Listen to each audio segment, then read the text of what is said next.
जी अस्सलाम वालेकुम। ये लेक्चर नंबर कौन सा बनेगा? चलो वो बकर वहाँ से देख लेना लेक्चर नंबर कौन सा बन रहा है, ठीक है। कैफ 2। ओके, क्लियर है, ऑल शुरू करें। अच्छा जी, इनकम फ्रॉम बिजनेस में आ जाए भाई। अच्छा जी, कल हमारी बात चल रही थी कि ऐसा भी हो सकता है एक ही वक्त में आप एसेट भी बाय कर रहे हों और आप इनकम भी कमा रहे हों। बिल्कुल ऐसा हो सकता है, एक ही वक्त में आप एसेट भी बाय कर रहे हों और आप इनकम भी कमा रहे हों।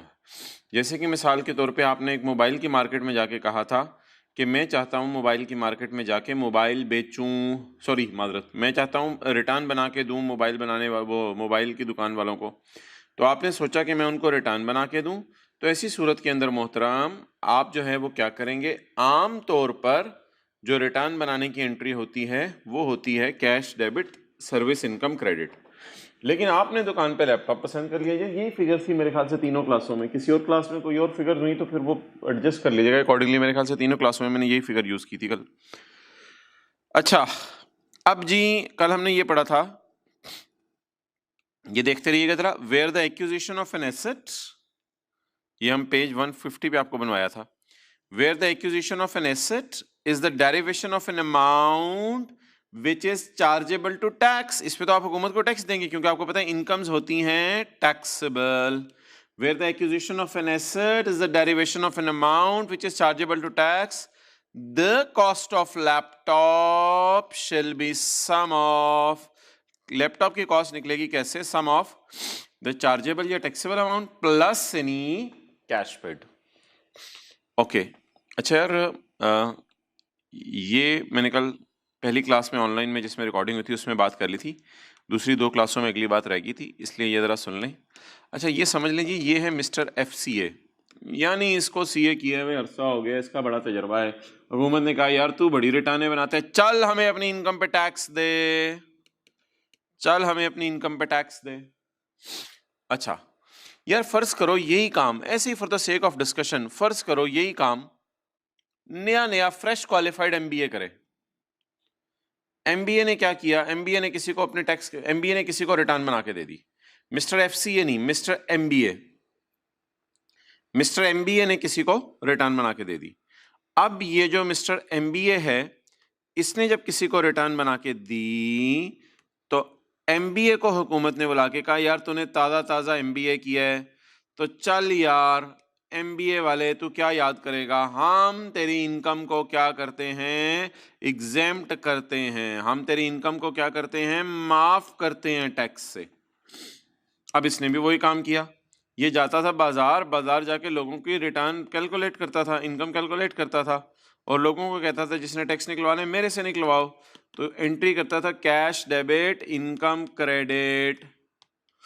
लेकिन इसको भी एक दुकान के ऊपर लैपटॉप पसंद आ गया, सर्विस इनकम, इसको भी एक दुकान पे लैपटॉप पसंद आ गया। दुकानदार ने कहा मोहतरम MBA साहब आप मुझे 41,000 पे करें, 8,000 सॉरी, मोहतरम MBA साहब आप मुझे 41,000 पे करें। इसने उनको 41,000 पे कर दिया। अब बोलो हुकूमत ने MBA को कहा है यार MBAs करने वाले, मिसाल दे रहा हूँ, MBAs करने वाले अगर कोई कारोबार शुरू कर दें छोटा मोटा रिटर्न बना के देने का लोगों को, तो इनकी इनकम हम माफ कर दिया करेंगे, CA वालों से टैक्स लिया करेंगे, इनकी इनकम माफ कर दिया करेंगे। For the sake of discussion फर्ज करो इसकी इनकम क्या है, टैक्सेबल है या माफ है, एग्जेम्प्ट है। अब अगर मोहतरम इसकी इनकम एग्जेम्प्ट है तो मोहतरम यहाँ टैक्सेबल एग्जेम्प्ट से कोई फर्क नहीं पड़ेगा, कोई ट्रीटमेंट में चेंज नहीं आएगी। The cost of laptop shall be sum of, cost of laptop उसी तरह निकलेगी बैलेंसिंग, लैपटॉप के ऊपर जो प्राइस लिखी होगी ना उसके टैग पे, उसको नहीं देखा जाएगा। The cost of laptop shall be sum of 41,000 plus 8,000, that comes to 49,000। तो अब जरा बात गौर से समझिएगा, इसके लिए भी और इसके लिए भी। ये जो मिस्टर FC है ना, इसके लिए पहले मैं बात करता हूँ, FCA को करीब ले आते हैं। Where the acquisition of an asset is the derivation of an amount which is chargeable to tax, the cost of laptop shall be sum of the amount chargeable plus any cash paid। आगे चलें, where the acquisition of an asset is the कमाना of an amount which is exempt from tax. इधर कोई फर्क नहीं पड़ता taxable या exempt से. The cost of laptop shall be sum of the amount exempt plus any amount paid. तो ये मिस्टर एमबीए वाली बात जो है वो नोट कर लें अगर किसी ने नहीं नोट की हुई. इसकी इनकम को हुकूमत ने थोड़े अरसे के लिए माफ़ किया हुआ है. अगर इसकी इनकम को हुकूमत ने माफ़ किया हुआ है, ये जो है ना पहले वाला ये हमारा 0.8 बनेगा सेक्शन 76 का, और ये सेक्शन 76 का 0.9 बनेगा. Okay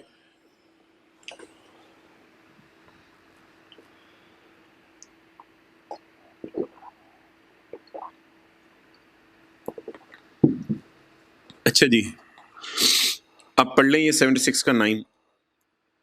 where the acquisition of an asset, जहां आप एसेट खरीद रहे हो और साथ ही इनकम भी कमा रहे हो, लेकिन वो इनकम कौन सी? Exempt. The cost of asset shall be equal to exempt amount plus any amount paid for the asset. Okay मोहतरम, ये जो है हमारा कॉन्सेप्ट है ना, इसको मैं फिलहाल पेंडिंग कर रहा हूं. ये कॉन्सेप्ट है, आपने लीज पे लिया था एसेट, यानी किराया पे कर रहे थे, बीच में आपको ख्याल आया कि मैं इस एसेट को ख़रीद लूँ, तो इस कॉन्सेप्ट को मैं ज़रा आर्थिक तौर पे पेंडिंग कर रहा हूँ. अच्छा जी, कल वाला एक कॉन्सेप्ट मैंने आपको रिवाइज करवाना था, वो था 0.7. जहाँ कोई पार्ट ऑफ एसेट डिस्पोज करें तो the cost shall be a portion between part retained and part disposed of in accordance with the fair values at the date of purchase. वो जो कल एरोप्लेन वाली बात की थी, तो ऑनलाइन क्लास में तो एरोप्लेन मैंने बनाया था, लेकिन दूसरी क्लास में जाके जो है वो, बल्कि तीसरी क्लास में जाके मैंने एरोप्लेन गूगल से ढूंढ लिया था. तो एरोप्लेन आपको पता है गूगल से मिल जाते हैं. तो मोहतरम ये एक एरोप्लेन है, दिखने में क्या लग रहा है? एरोप्लेन. ये एरोप्लेन कल जो बातें हुई थी हमारी, ये एरोप्लेन आपने खरीदा 200 मिलियन का. ये एरोप्लेन आपने कितने का खरीदा यार? जब एरोप्लेन खरीदा होगा तो उसमें तो कुर्सियां भी शामिल होंगी. अब आप एक बाजार में गए, उस बाजार में आवाजें लग रही थी एरोप्लेन एरोप्लेन बगैर कुर्सियों के, एरोप्लेन बगैर कुर्सियों के. आपने उसकी फेयर वैल्यू पता की, ये तो आपने कुर्सियों वाला खरीदा है. फिर उसी बाजार में आप आगे गए तो आवाज लग रही थी एरोप्लेन की कुर्सियां, एरोप्लेन की कुर्सियां, एरोप्लेन की कुर्सियां. अब आपने उस बाजार से ना डेट ऑफ परचेज पे पता चलवाया कि एरोप्लेन कुर्सियों के बगैर कितने के और उसकी कुर्सियां कितने की हैं. तो कल हमने ये डिस्कशन की थी. क्या डिस्कशन की थी? कि एरोप्लेन खरीदा आपने 200 का, ये आपकी जेब से आउटफ्लो हुआ. अगर आप बकाया एरोप्लेन खरीदते हैं कुर्सियों के बगैर तो आपको बाजार से मिलता है 190 का, और कुर्सियां अलग से खरीदते हैं तो 20 मिलियन का मिलता है. तो 210 की दोनों चीजें अलग-अलग मिल रही हैं, लेकिन इकट्ठी खरीदने की वजह से दोनों 200 की हो गई हैं. जैसे कॉलेज वाले, मिसाल दे रहा हूं, मेरा ख्याल है करते नहीं है, ऑनलाइन भी है फिजिकल भी है, दोनों की फीस 20-20 हज़ार है. अब कॉलेज वाले कहें जो ऑनलाइन फिजिकल दोनों में दोनों लेना चाहता है, एक ही बच्चे ने कहा मैंने तो दोनों लेने, कभी ऑनलाइन दिल चाहता है कभी फिजिकल दिल चाहता है, तो कॉलेज वाले उसको कहें चलो यार तुम 40 ना दो, तुम 35 दे दो. तो अब दोनों चीजें अलग-अलग ये ले सकता था बाजार से, लेकिन इसने इकट्ठी ले ली, इसलिए पे कितना किया? 200 मिलियन. अब यार हमने क्या किया था? 200 को पकड़ा था, 200 को पकड़ के, ये 200 क्या है? सारे एरोप्लेन की कॉस्ट. इसको डिवाइड किया था सारे एरोप्लेन की फेयर वैल्यू से और मल्टीप्लाई कर दिया था कुर्सियों की फेयर वैल्यू से, ताकि पता चल जाए what is the cost of seats. और ये ना ऐसे भी हो सकता है, जरा देखो, ये ना ऐसे भी ज्यादा समझ आ सकता है. अच्छा, अगर मैं 200 को यहां लिख दूं, यानी 210 के मुकाबले में 200 को वर्सेस 200 को यहां लिख दूं, तो यहां भी जरा अच्छा आपको समझ आ सकता है. कैसे? देखो, ये कैलकुलेशन बड़ी आसानी से समझ आ जाएगी. अगर 200 की कॉस्ट वाली चीज की फेयर वैल्यू 210 है, तो बताओ जिसकी फेयर वैल्यू 20 है उसकी कॉस्ट क्या है? उसी तरह आएगी ना, 200 डिवाइडेड बाय. अब जरा कॉन्सेप्ट, मतलब मजा आया कॉन्सेप्ट समझने का? दोबारा जरा समझ आइए बात. ये मैंने क्या किया है, अगर आप 210 के मुकाबले में 200 लिखो, ये 200 क्या है? पूरे एरोप्लेन की कॉस्ट. ये 210 क्या है? पूरे एरोप्लेन की फेयर वैल्यू. तो पूरे एरोप्लेन की कॉस्ट को पूरे एरोप्लेन की फेयर वैल्यू से डिवाइड करो और कुर्सियों की फेयर वैल्यू से मल्टीप्लाई करो, तो आपको क्या निकल आएगी? कुर्सियों की कॉस्ट। कुर्सियों की कॉस्ट, यहां कुर्सी पे 200 डिवाइड बाय 210 मल्टीप्लाइड बाय 20, कुर्सियों की कॉस्ट निकल आएगी। तो 19 के करीब ये आ रही थी, बाकी को 181 के करीब जो है वो ये होगी, इसकी होगी। बहरहाल 200 को तकसीम करना था हमने। अब मोहतरम बताओ, अगर मैं कुर्सियां बेचता हूं तो फिर इधर कॉस्ट क्या लूंगा? 200 या 19.05? 19 और उसको डेप्रिशिएट करूंगा, कुर्सियों को डेप्रिशिएट करते करते करते उसकी WDV निकालूंगा। जो WDV निकल आएगी उसे कंसिडरेशन से कंपेयर करूंगा ताकि मेरा गेन या लॉस निकल आए। तो ये तो हमने बात कर ली एक ऐसे एसेट की जिसकी फेयर वैल्यू यानी कि जिसकी कॉस्ट के दो टुकड़े नहीं हुए थे, हमने कॉस्ट को अलग अलग कर लिया। अब आ जाओ यार पेज 152 पे, सेक्शन 77। यार मैंने आपको ऑलरेडी बता चुका हूँ, वैसे सेक्शन 75 में भी बताया था, 6 में भी, 7 में भी। ये जो सेक्शन चल रहे हैं ना 75, 6, 7, ये हर किस्म के एसेट्स के लिए हैं। Capital assets, securities, immovable property, disposal of business asset, tangible, intangible, हर किस्म के एसेट्स के लिए ये सेक्शन चल रहा है। अच्छा भाई, कोई शेयर है, कोई आपके बिजनेस का एसेट है, कोई फर्नीचर है, कोई आपने सॉफ्टवेयर खरीदा हुआ है, वो आपने बेच दिया। अबू बकर वो वाला यार बंद कर दो, वो आपने बेच दिया। अब ये सॉफ्टवेयर वगैरह, प्लांट वगैरह, बिल्डिंग वगैरह कोई आपने बेची ना, तो जरा याद रखना एक बात कि रूल इसमें वही है जो इनकम प्रॉपर्टी के चैप्टर में पढ़ा था। इनकम प्रॉपर्टी में आप कोई चीज बेच नहीं देते, किराए पे दे रहे होते हैं। तो इनकम प्रॉपर्टी के चैप्टर में पढ़ा था कि अगर घर किराए पे दिया आपने 10,000 रुपये में, लेकिन मार्केट में किराया 12,000 था, तो इनकम में ऐड होगा हायर, यानी 12,000, नंबर 1। दूसरी बात, नंबर 2, अगर आप बाजार में जाके कोई अपना सॉफ्टवेयर बेच दो 5 रुपए में और वो बाजार में बिकता हो 6 रुपए में, लेकिन आपने अपने किसी कजन वगैरह को जाके शायद बेच दिया, बाजार में कजन मिल गया उसको बेच दिया, तो बता दो हायर क्या है? 5 रुपए, 6 रुपए। तो यही रूल यहां भी है। अब कोई भी बिल्डिंग हम पेपर में बेच दें, कोई भी प्लांट पेपर में बेच दें, कोई भी मशीनरी पेपर में बेच दें, कोई भी शेयर्स पेपर में बेच दें, कोई भी सिक्योरिटीज पेपर में बेच दें, अगर वो शेयर्स मैंने या ज्वेलरी मैंने बेची 10,000 की और बाजार में बिकती थी 11,000 की, हायर क्या होगा? 11,000। तो 10 और 11,000 में से हायर 11,000, तो इनकम में कितना ऐड होगा? सॉरी, कंसिडरेशन क्या ली जाएगी? 11,000। तो वो जो फॉर्मूला नहीं होता था कंसिडरेशन माइनस कॉस्ट ज्वेलरी वगैरह में, या फिक्स्ड एसेट में कंसिडरेशन माइनस WDV, उसमें जो कंसिडरेशन है ना, उसके ऊपर आज बात होने लगी है। कंसिडरेशन क्या होती है? तो the consideration received on disposal of asset shall be the total amount received और फेयर मार्केट वैल्यू। मिसाल के तौर पे टोटल अमाउंट रिसीव्ड है 50। टोटल अमाउंट रिसीव्ड कितनी है जी? 50। आपने 50 मिलियन की बिल्डिंग जो है बेची, या 50 मिलियन का फर्नीचर बेचा, और बाजार में बिक सकता था वो 53 का। बोलो कंसिडरेशन क्या लेंगे? हायर, दोनों में से हायर। कितनी? 53। The consideration received on disposal of assets shall be total amount received and the fair market value, whichever is higher. Next. अच्छा, ऐसा भी हो सकता है कि आप बाजार में कोई चीज बेचने जाओ, ना आपको 50 रुपए आए, ना आपको 53 रुपए आए, बल्कि आपको इसकी जगह बाजार में आप चीज बेचने जाओ तो आपको बदले में कोई चीज मिल जाए। Is it possible? तो यहां तो ये तो है ना, ये तो बात हो रही थी अमाउंट की, यहां आपको मिल रहा है कैश। इज इट पॉसिबल कि ऐसा भी हो सकता है आप बाजार चीज बेचने जाओ, आपको कैश ना मिले? जी बिल्कुल। तो फिर ऐसी सूरत में the fair value of consideration received in kind determined at time of disposal. तो जो चीज आपको बदले में मिली उसकी fair value will be considered as your sale price.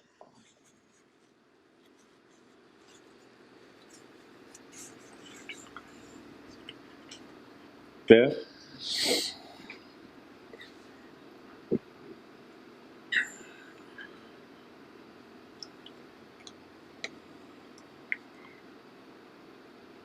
यार ये ना थोड़ी एक बात जरा समझनी है, ये इसने क्या लिखा हुआ है।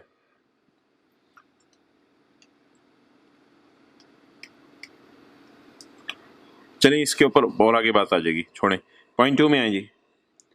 अच्छा, दो ऑप्शंस होगी यार, अगर आपको चीज बिक के पैसे आए तो क्या रूल है मोहतरम, अमाउंट रिसीव्ड और fair value whichever is higher. और इसी तरह ऐसा भी हो सकता है कि आपको चीज बेच के पैसे ना आए, चीज बेच के कोई चीज आए, तो उसकी प्राइस कैसे निकलेगी, the fair market value at the time of disposal. अच्छा, point 2, where an asset is lost, और जहां कोई एसेट गुम हो जाए, चोरी हो जाए, गायब हो जाए, the consideration shall include any compensation. अच्छा, एसेट अगर चोरी हो जाए ना, या गुम हो जाए, या डिस्ट्रॉय हो जाए, तो कई दफा तो आपका एसेट अगर डिस्ट्रॉय हो गया तो जिसने डिस्ट्रॉय किया वही पैसे दे देता है, कंपनसेशन या इंडेमनिटी भी उससे कहते हैं, या डैमेजेस, जुर्माना दे देता है वो आपको, received by person, received by businessman. Under insurance policy कई दफा इंश्योरेंस कंपनी वाले आपको पैसे दे देते हैं आपका एसेट डिस्ट्रॉय होने पे, कई दफा आपको इंडेमनिटी मिल जाती है, कई दफा अदर एग्रीमेंट हो जाता है बंदे से, मुका अंदर ही हो जाता है, चल यार पैसे दे दे यार। और सेटलमेंट, या उसके उसके पास आप बैठे, पार्टीज बैठी और कहा यार कितने पे सेटल कर ले यार, तूने मेरी राइस वालों ने सलासी को गाड़ी दी हुई थी, कोई बंदा जो है उस गाड़ी को डिग्गी पे पीछे मार के चला गया, तो फिर राइस वालों ने उस बंदे को बिठाया और सेटल किया, यार कितने पैसे देते हैं हमें। तो सेटलमेंट और a judicial decision. Clear? Mister Danish has a car, tax WDV of the car is 2,50,000. There was a severe accident on 2nd January 16 in which the car was damaged. He sold that car on 2nd February 16 for 1 lakh. कितने की बेची? 1 lakh की. And from insurance company he got an additional amount of 6 lakh. Tax depreciation rate for car is 15%. यार एक बात यहाँ करनी थी, आप तो कहोगे बिल्डिंग के लिए 10 था, कंप्यूटर के लिए 30, बाकी सब के लिए 15, तो ये रेट तो लॉ में गिवन है। हाँ ऊपर गिवन है, पेपर में ऐसे भी गिवन कर सकते हैं आपको, कोई मसला नहीं, बिल्डिंग के लिए 10, कंप्यूटर के लिए 30, बाकी सब के लिए 15%। अच्छा मोहतरम, ये है साल के शुरू की WDV, और ये है 1 जुलाई 15 की WDV। किस दिन की है मोहतरम? 1 जुलाई 15 की WDV। अब बताओ 1 जुलाई 15 की WDV कितनी आ रही है? 2.5 लाख। क्या 2.5 लाख पे मैं 15% इस साल का रेट लगाऊं और 50% फैक्टर लगाऊं बेचने के साल में, या अगर एसेट बेच रहा हूं मैं तो 50% का फैक्टर और डेप्रिसिएशन इस साल में निकालने की जरूरत नहीं है। मोहतरम ये एसेट हमने लिया है, ये एसेट हमने 1 जुलाई 15 को तो 1 जनवरी 16 को बेच, 1 फरवरी 16 को तो बेचा है हमने। 1 फरवरी 16 को बेचने का मतलब है खरीदा तो ऑब्वियसली 1 जुलाई 20 से कहीं पहले होगा, बल्कि इस डेट से भी पहले खरीदा होगा जिस डेट को हमने बेचा है ऑब्वियसली। तो हमने पढ़ा था अगर कोई एसेट ऐसा है जो कि पुराने लॉ के तहत बिका है, तो शायद आपको याद हो कि ना याद हो, मुझे याद है कि मैंने बताया था अगर कोई एसेट पुराने लॉ के मुताबिक बिका है तो बेचने के साल में डेप्रीसिएशन रिकॉर्ड, कुछ बोल दो, बेचने के साल में डेप्रिसिएशन रिकॉर्ड नहीं होती। तो ये पेज नंबर 136 के ऊपर पढ़ा था कि अगर 1 जुलाई से पहले आपने चीज कोई खरीदी हुई है तो बेचने के साल में डेप्रिसिएशन रिकॉर्ड नहीं होती। तो अब बताओ 1 जुलाई 15 की BV गिवन है और 6 महीने बाद मैं बेच रहा हूं, तो क्या हमारे साल इस्तेमाल हुआ? 6 महीने बिल्कुल हुआ। तो क्या इसको हमारे साल डेप्रिशिएट करें? बेचने के साल इसलिए डेप्रिशिएट नहीं करना कि ये पुराने लॉ के तहत खरीदा पड़ा है, इसलिए शहजादे इसको बेचने के साल में डेप्रिशिएट बोलो नहीं करना, इसको बेचने के साल में डेप्रिशिएट नहीं करना। बेचने के, खरीदने के साल में तो नहीं, मेरा मुंह से निकल गया। अच्छा, तो इसको बेचने के साल में आपने डेप्रिशिएट नहीं करना। अच्छा मुझे बताओ गाड़ी बेची कितने की? 1 लाख की। 1 लाख आपको गाड़ी बेच के आ गया, टूटी हुई गाड़ी बेच के। इंश्योरेंस कंपनी से कितने पैसे आए? 6 लाख। तो बोलो इंडेमनिटी या डैमेजेस इंश्योरेंस कंपनी से कितने आए? 6 लाख। तो कंसिडरेशन कितनी? 1 लाख जमा 6 लाख। टोटल गाड़ी से आपको 7 लाख मिल गए ना यार। टोटल गाड़ी से आपको मिल कितने गए? 7 लाख। 7 लाख में से माइनस कर दें टैक्स वालों की WDV। और डेप्रिसिएशन हमने इसलिए नहीं किया कि no depreciation is charge in the year of disposal, क्योंकि ये कौन सा लॉ है? पुराना लॉ है।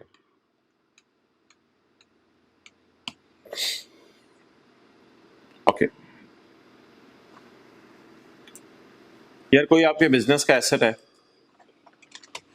कोई आपके बिजनेस का एसेट है, कि मिसाल के तौर पे कीबोर्ड है राइस वालों का, राइस वालों ने ये कीबोर्ड पकड़ा, बिजनेस एसेट पकड़ा और पकड़ के फेंक दिया यार हमें नहीं जरूरत, या पकड़ के राइस वालों ने, राइस के ओनर इसको घर लेके चले गए। Business asset is put to personal use, business asset is put to, business का एसेट था कहां लेके चले गए रे, घर लेके चले गए। अब बोलो जी इसकी कैसे निकलेगी सेल प्राइस। हम सेक्शन कौन सा पढ़े हैं आज, consideration received. If a business asset is put to personal use और एन एसेट इज डिस्कार्डेड और ceases to be used in business, its consideration received shall be the fair value on the date the event, जिस दिन ये आपने dispose of किया उस दिन की फेयर वैल्यू ले ली जाएगी इसकी कंसिडरेशन रिसीव्ड। क्योंकि देखो ना, अगर आप इसको घर ले जाओगे तो भी आपको बेच के पैसे नहीं आए, और अगर आप इसको डिस्कार्ड कर दोगे, फेंक दोगे, या इसका इस्तेमाल खत्म कर दोगे तो भी इसको बेच के पैसे नहीं आए। एज्यूम क्या किया जाएगा, कितने का बिका, फेयर मार्केट वैल्यू। अच्छा जी, अब आप ऐसा करें, बस ठीक है, अब हम एक न्यूमेरिकल करेंगे। पॉइंट 3 पे मैं ज़रा क्लोज कर रहा हूँ डिस्कशन। हम एक न्यूमेरिकल करेंगे कतील वाला।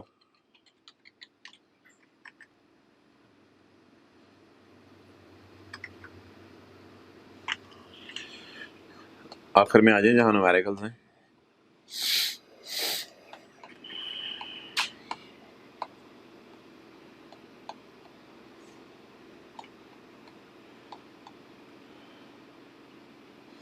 अच्छा यार, यहाँ पे खड़े होके ना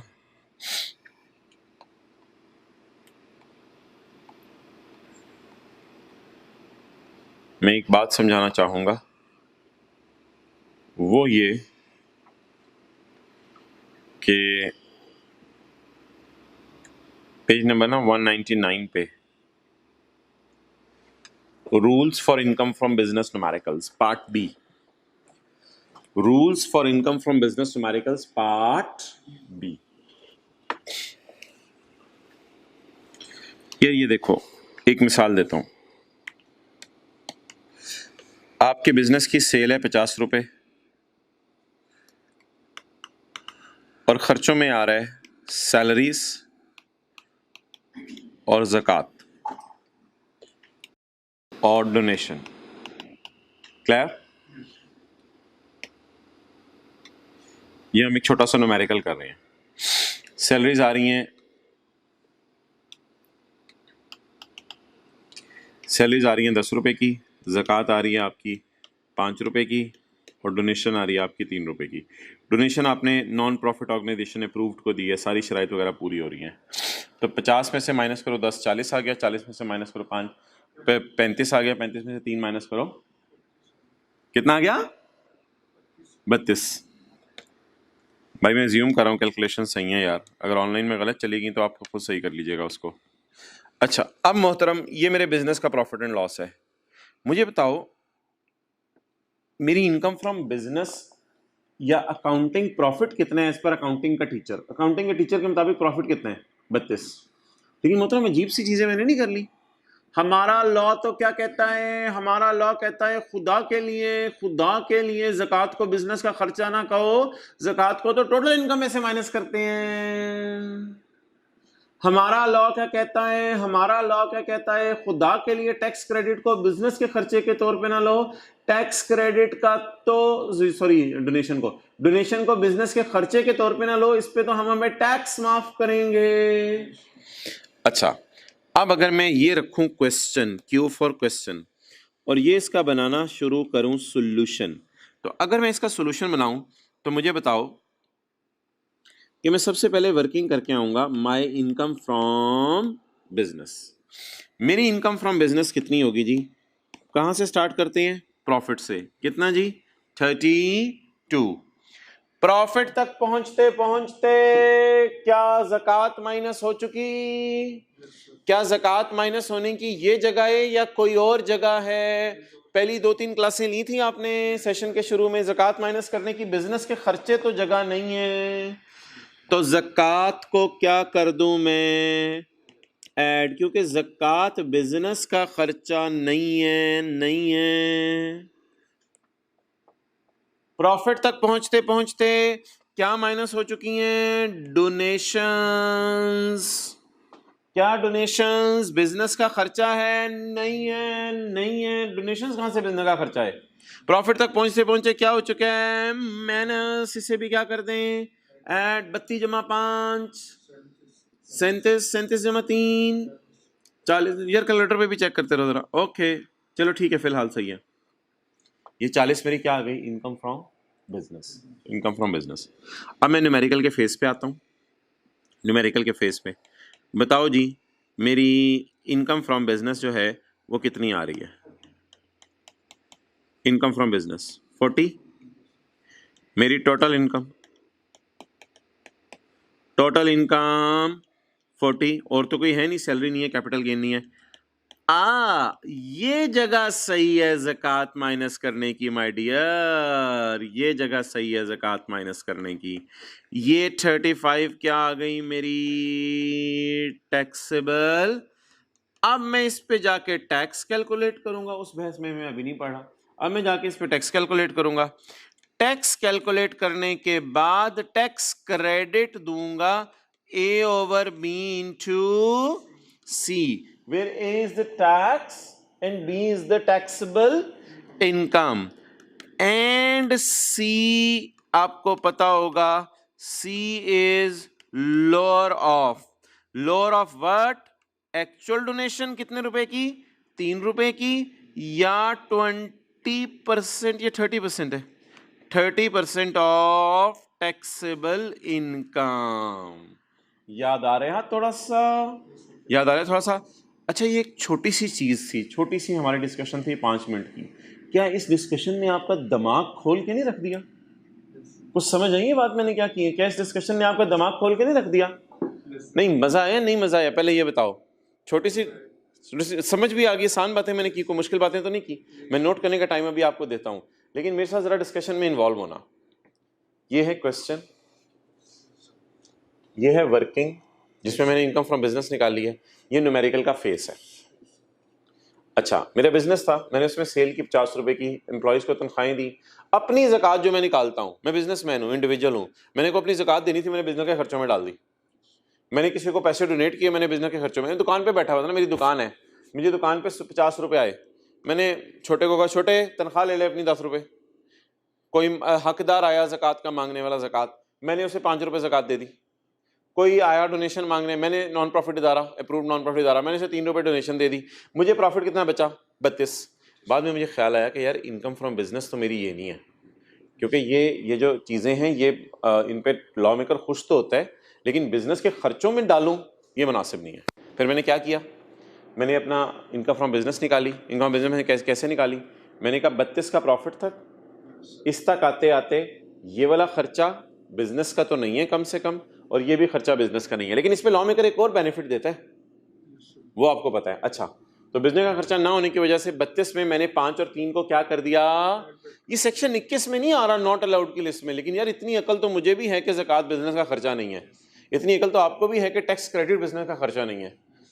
तो इस 32 में आपने ये 5 और 3 ऐड कर दिया, बिजनेस का प्रॉफिट कितना हो गया, 40। अब न्यूमेरिकल का फेस शुरू कर दो। फेस न्यूमेरिकल का क्या होता है आपको याद है, न्यूमेरिकल के फॉर्मेट्स का पेज भी अक्सर मैं दिखाता होता हूँ। फेस में क्या होता है, इनकम फ्रॉम बिजनेस आ गई, salary capital gain other source वगैरह है कोई नहीं, टोटल इनकम आ गई, टोटल इनकम में से क्या माइनस, अब कर लो ज़कात माइनस, ऐड कर दी थी ना, ऐड कर दी थी, क्योंकि इसलिए ऐड कर दी थी कि ये जगह नहीं थी माइनस करने की, अब करना है तो कर लो ज़कात माइनस। अब टैक्स भी निकल आएगा, मैं नहीं जा रहा इसका टैक्स निकालने, मेरे पास नहीं टाइम, मैंने अगला न्यूमेरिकल शुरू करना है। अब इसका टैक्स निकाल लो और फिर इसको टैक्स माफ कर दो, tax credit A over B into where C is lower of, क्या एक्चुअल डोनेशन कितनी है 3 और 30% ऑफ टैक्सेबल इनकम। ओके चलें जी, इसको आधा मिनट लगा के नोट कर लें।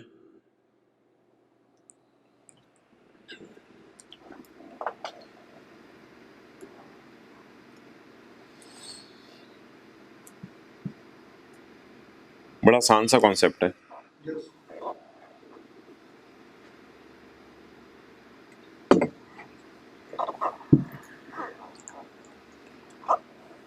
ओके,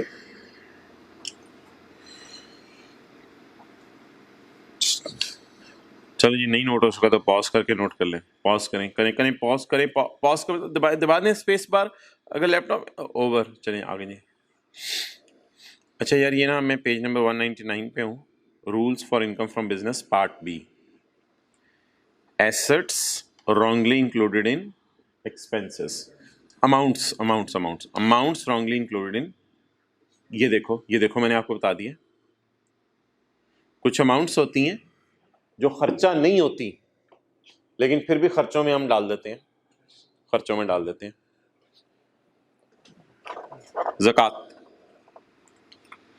ज़कात इज नॉट, इसकी ट्रीटमेंट क्या है? It is not allowed in income from business. लेकिन एक बात याद रखो, not allowed in income from, ज़कात क्या है? Wrongly included in. इस शर्त पे मैं सारी बातें कर रहा हूं कि ज़कात गलती से खर्चों में डाल दी, डोनेशन गलती से खर्चों में डाल दी, ये भी कोई डोनेशन होती है, गलती से खर्चों में डाल दी, सिक्योरिटी डिपॉजिट गलती से खर्चों में डाल दिया, एडवांस इनकम टैक्स गलती से खर्चों में डाल दिया, पर्सनल एक्सपेंडिचर घर के खर्चे गलती से खर्चों में डाल दिए। फिजिबिलिटी स्टडी बना के देना मेरे भाई, याद रखना, फिजिबिलिटी स्टडी बना के देना था प्री कमेंसमेंट एक्सपेंडिचर, ये गलती से खर्चों में डाल दिया। ये जो मैंने आपको 7-8 चीजें बताई हैं, इधर 7 बताई हैं, क्या इज इट पॉसिबल कि ये सारी चीजें गलती से खर्चों में चली जाएं? अगर ये चीजें गलती से खर्चों में चली जाएं तो क्या करना है, ये अब आपने डिस्कशन में सुननी शुरू करनी है। अगर ज़कात गलती से खर्चों में चली जाए तो not allowed in income from business, business में ये नॉट अलाउड है। इसलिए ज़कात को क्या कर दें, बिजनेस का खर्चा तो नहीं है, इसलिए ज़कात को क्या कर दें, ऐड कर दें। Then it will be deducted as deductible allowance. बाद में इसको फिलहाल ऐड कर दें, देन बाद में it will be deducted as deductible if paid in ज़कात एंड पुशर ऑर्डिनेंस। इसी तरह डोनेशन है चैरिटी वाली, सेक्शन 61 वाली, नॉट अलाउड, बोले not allowed. Donation under section 61 minus करने की इजाजत नहीं है। Not allowed in income from business, donation income from business में माइनस करने की इजाजत नहीं है, not allowed in income from business. इसलिए क्या कर दे, ऐड कर दे, लेकिन एंड पे उसका टैक्स माफ कर दे, then it will be allowed as a tax credit। अच्छा, सेक्शन 61 में ना 4-5 इदारों के नाम लिखे हुए थे, उनमें ये नहीं आ रहा था कि सड़क पे जाते हुए गरीब को डोनेशन दे दो तो टैक्स माफ होगा। उनमें ये नहीं आ रहा था सड़क पे जाते हुए जो है वो भीख मांगने वाले को आप डोनेशन दे दो टैक्स माफ होगा। उसमें ये नहीं लिखा हुआ था कि आपका कोई गरीब रिश्तेदार आया और आपने उसको डोनेशन दे दी टैक्स माफ होगा। उसमें ये नहीं लिखा हुआ था आप किसी प्राइवेट इदारे को डोनेशन दे दो आपको टैक्स माफ होगा। तो अगर कोई बंदा इन इदारों को डोनेशन, इन लोगों को डोनेशन दे दे तो ये बिजनेस का खर्चा नहीं है। और यार ऐड कर देंगे फिर, लेकिन एक बात, नो अदर एक्शन। क्या मतलब? बस ऐड कर देंगे। अगर मैंने बैगर को, इस सवाल में तो लिखा नहीं है बैगर को डोनेशन दी, इसलिए मैंने अज्यूम किया लॉ के मुताबिक दिया, ऐड कर देंगे बैगर को डोनेशन, लेकिन फिर टैक्स वगैरह माफ नहीं करेंगे। अच्छा, सिक्योरिटी डिपॉजिट इस सवाल में है नहीं है, मैं देखता हूं, अगर है तो फिर डिस्कस कर लेंगे। एडवांस इनकम टैक्स, ये तो वो हमने कतील वाला सवाल के जैसे आ गया। वो जो पिछला कौन सा सवाल था, सिकंदर, ये तो सिकंदर वाले सवाल में हमने किया था। सिकंदर वाले सवाल में सिक्योरिटी डिपॉजिट हम पे कर रहे थे, सिक्योरिटी डिपॉजिट नहीं, advance income tax, advance income tax पे कर रहे थे। तो not allowed in income from business, so add किया था हमने एडवांस इनकम टैक्स, और इन द एंड न्यूमेरिकल के एंड पे डिडक्ट कर दिया था, याद आ रहा होगा आपको। पर्सनल खर्चे not allowed in income from business, जैसे वो पिछले सवाल के अंदर इलेक्ट्रिसिटी बिल उसने अपने घर का दिया था, not allowed in income from business, so add back. No other action is required, no other action is required. लेकिन इधर देखो एक्शन रिक्वायर्ड है ज़कात में। अगर बिजनेस के खर्चों में चली गई तो फिलहाल इसे ऐड कर दो, टाइम आने पे से माइनस कर देना, टाइम आने पे माइनस कर देना। क्लियर? तो मोहतरम, जो चीज जिस जगह है उसको उसी जगह रखना है। तो हमारा सिक्योरिटी डिपॉजिट पेंडिंग हो गया और हमारा cost of preparing feasibility study pending हो गया। क्लियर? चलें जी, पेज 200 के ऊपर सवाल निकालें। Question 5, mister Qateel a resident individual, mister Qateel कौन है जी? Resident individual is engage in the manufacturing of various consumer goods, ये डिफरेंट कंज्यूमर गुड्स बना रहा है under the name and style Qateel enterprise. चीजें खरीद के बेच रहे, बना के बेच रहे? बना के बेच रहे। The following information has been extracted from the records of QE for the financial year ended 30 June 2021। Sale आ रही है 28.5 मिलियन, कॉस्ट ऑफ सेल आ रही है, खर्चे आ रहे हैं यानी ग्रॉस प्रॉफिट आ रहा है, ऑपरेटिंग एक्सपेंसेस आ रहे हैं, लॉस आ गया इसको कोई, चलो ठीक है, असल में सेल में से खर्चे माइनस किए प्रॉफिट आया, इसमें से ये फिगर माइनस की लॉस आ गया आपको। इंटरेस्ट आ रहा है ऑन लीज मशीनरी, कान खड़े हो जाएंगे, कोई मशीन हमने लीज पे ली हुई है, लेकिन टैक्स वाले याद रखना इंटरेस्ट नहीं माइनस करने देते लीज मशीनरी का, टैक्स वाले रेंटल माइनस करने देते हैं। कोई अदर इनकम आ रही है और in the end profit before tax आ रहा है। क्लियर? अब मेरे भाई हम कहां से स्टार्ट करेंगे? प्रॉफिट से। प्रॉफिट कितना है बे? 2809। तो 2809 से हम अपना न्यूमेरिकल स्टार्ट करते हैं। Let's start.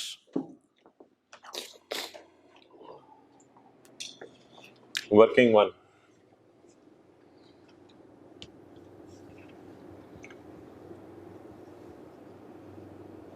Income from business जी। प्रॉफिट कितना आ रहा है हमारा? 2809 रुपीज इन थाउजेंड में कर लेते हैं। वही ऑनलाइन वालों को फिगर गलत हो गई तो माजरत, अगर लिखने में खुद ही सही कर लीजिएगा। अकेला बंदा हो तो फिगर गलत हो ही सकती है, लेकिन इंशाल्लाह उम्मीद है कि सही नहीं होगी लिखते हुए।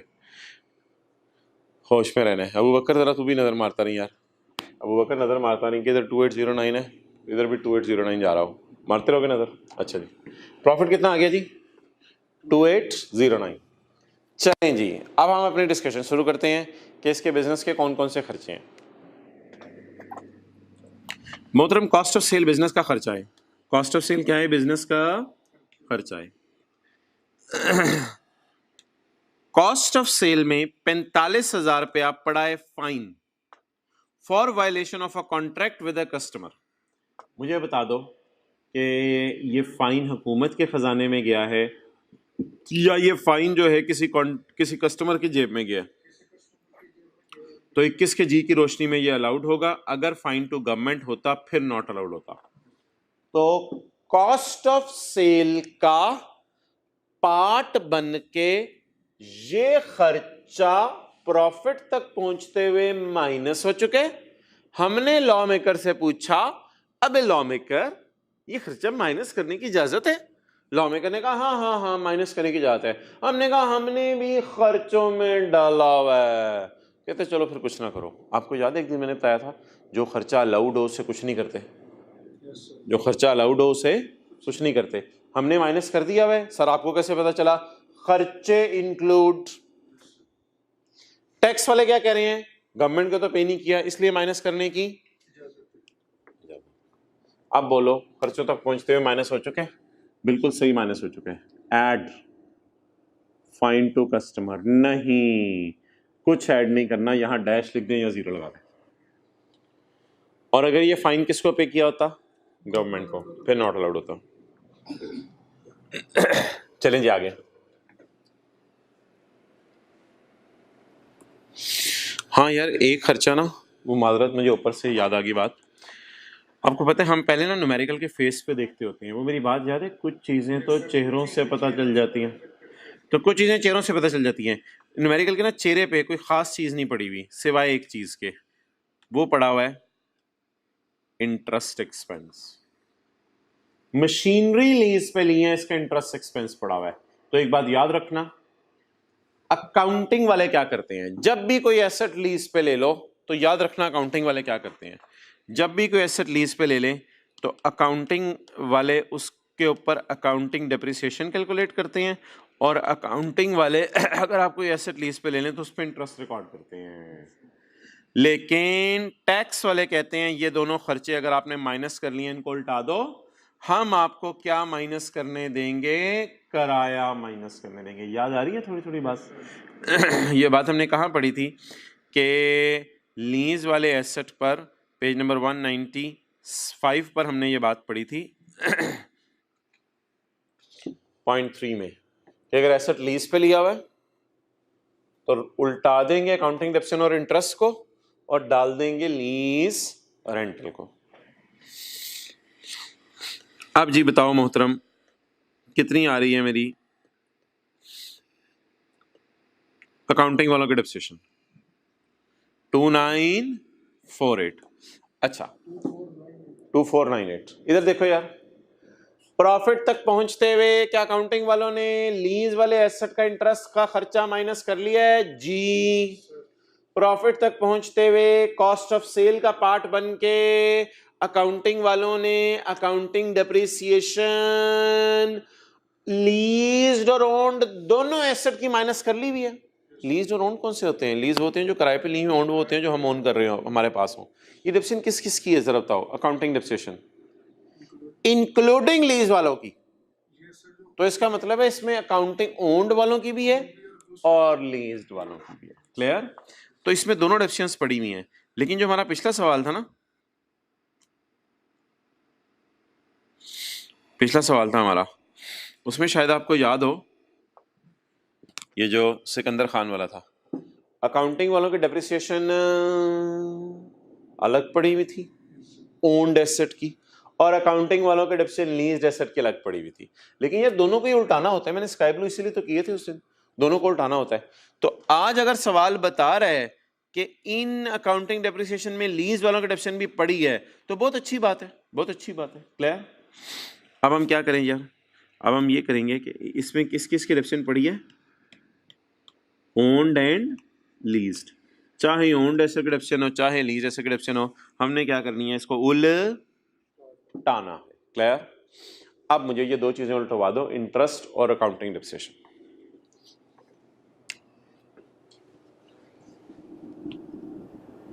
इंटरेस्ट उल्टा दें जी लीज वाले एसेट्स का। यार एक बात आपसे कर दूं, अगर बुरा ना लगे, ये 35 है, इसको मैं राउंड करके लिख दूं 36, कोई मसला तो नहीं होगा? 35 को राउंड करके लिख दूं 36, 35.7 है ना, तो इसको मैं राउंड करके 36 लिख रहा हूं।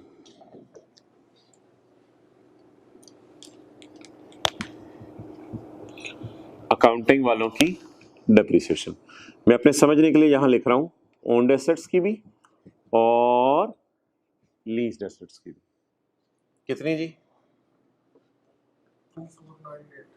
2498। 2499 लिख लो बेशक, क्योंकि आगे 9 है तो राउंड होके करना है। सर इस तरह की राउंडिंग पेपर में हम भी करेंगे? नहीं, आपने जो राउंडिंग करनी है उसके लिए कोई अलग क्लास होगी। तो यार यही क्लास वही चल रही है, ग्रुप में पूछ रहे होते हैं इस तरह की राउंडिंग हम भी करेंगे पेपर में। भाई आपके लिए ये बातें हो रही हैं। 2498 को अगर 9 इधर पड़ा हुआ है तो ये फिर 9 जब आप इधर आ गया, बड़ी फिगर आ गई, तो ये 2499 हो जाएगा। क्लियर? अच्छा यार एक चीज उससे ना साथ ही कर ली थी, अगर याद आ रही हो, एक चीज उससे साथ ही कर ली थी अगर आपको याद आ रही हो। क्या की थी वो चीज? मैं बताता हूं क्या की थी वो चीज। वो मुझे याद है, आपको भी शायद याद हो। वो मैंने ये चीज की थी कि मैंने आपको कहा था कि मोहतरम तैयार हो जाए, ओन्ड एसेट की अकाउंटिंग डेप्रिसिएशन आ रही है, तो तैयार हो जाए, ओन्ड एसेट की टैक्स वालों की डेप्रिसिएशन में इंशाल्लाह अभी आ जाएगी नीचे जाके कहीं, वो माइनस करनी पड़ेगी। और एक और चीज मैंने आपको कही थी, जरा याद हो, मैंने कहा था लीज एसेट की काउंटिंग डेप्रिसिएशन उल्टा दी है आपने ऐड करके, और लीज वालों का इंटरेस्ट उल्टा दिया आपने, जो अकाउंटिंग वालों की नजर में इंटरेस्ट है, इंटरेस्ट भी उल्टा दिया लीज वाले एसेट का, डेप्रिसिएशन भी उल्टा दी लीज वाले एसेट की। तो बोलो क्या डालें लीज वाले एसेट का? Lease rental. तो टैक्स वाले क्या माइनस करेंगे? Lease rental. तो ओन्ड एसेट की काउंटिंग डेप्रिसिएशन उल्टा दी है, ओन्ड एसेट के टैक्स इंशाल्लाह माइनस कर लेंगे। अच्छा मैं ना एक लाइन छोड़ रहा हूँ, शायद इनिशियल अनाउंस भी कोई हो, तो इसके साथ लीज रेंटल भी एक दो लाइनें और छोड़ दो बेशक, एक दो लाइनें बीच में छोड़ दो, इसके साथ जी लीज रेंटल भी लिख लें। हालांकि ये दोनों चीजें अलग है, लेकिन सवाल ने इकट्ठे करके दे दी, इसलिए हमारा कॉन्सेप्ट बिल्डिंग जरा सही हो जाए। तो बोलो जी, अकाउंटिंग वालों की डेप्रिसिएशन ओन्ड एसेट की क्या करनी होती है? ऐड।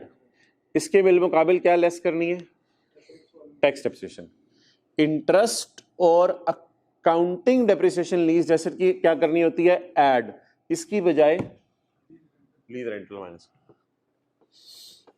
आ जाए जी आगे। यार ये कॉस्ट ऑफ सेल क्या होता है? कॉस्ट ऑफ सेल खर्चा होता है या इनकम होती है? खर्चा होता है। खर्चों में ये दो खर्चे पड़े हुए थे। अच्छा, ये ऑपरेटिंग एक्सपेंसेस क्या है? ऑपरेटिंग एक्सपेंसेस ये भी खर्चा ही है ना, 4.5 मिलियन का। इन खर्चों में 4.5 मिलियन में कुछ खर्चे पड़े हैं। क्लियर?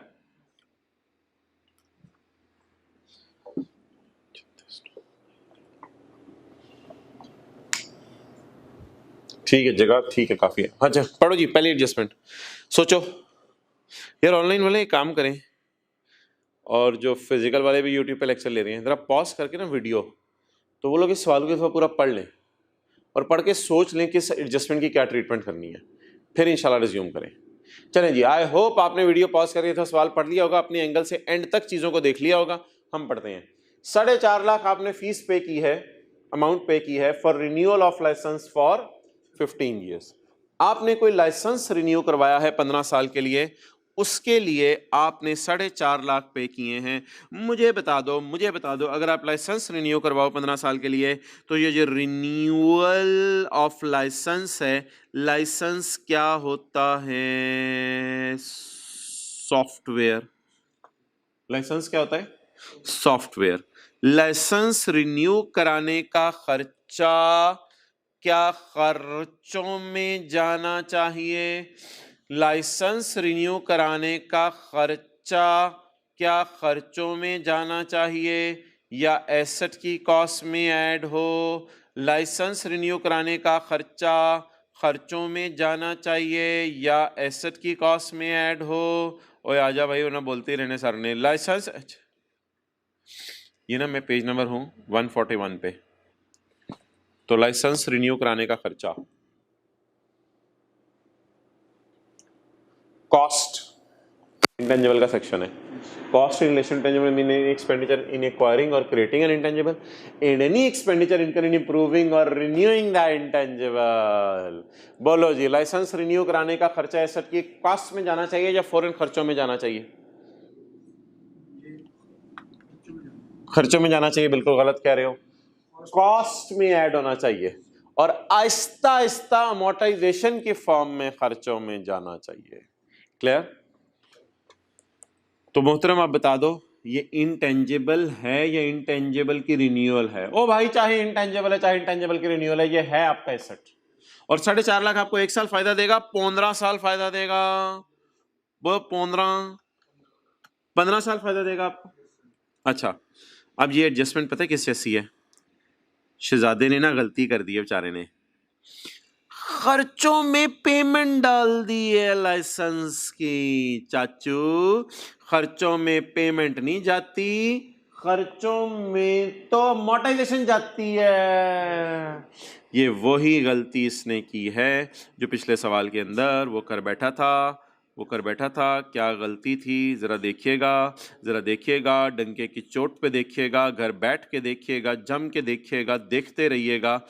एक गलती वो कर चुका है पेज 195 पे, जो मैंने आपको पढ़ाई थी कि कभी कभी ओन्ड एसेट, लाइसेंस रिन्यू कराया, इसको आप ओन करेंगे बिल्कुल, कभी कभी ओन्ड एसेट खर्चों में चला जाता है, तो पूरी कॉस्ट को उल्टा दें, उसकी जगह माइनस कर दें उसकी अमोर्टाइजेशन। ये तो लाइसेंस है ना, अमोर्टाइजेशन का लफ्ज़ यूज करेंगे। तो ये जो पार्ट ए वाले रूल्स थे ये वो हैं। और आपको याद होगा इस तरह की एडजस्टमेंट हमने की थी सवाल के अंदर, जो पेज नंबर 195 पे सवाल है। क्या था सवाल रे? अबे क्या था? और बता दे यार, क्या था सवाल? हाँ, 0.6 में था, सॉफ्टवेयर की कॉस्ट को हमने खर्चों में डाल दिया था। चलें जी, आ जाए।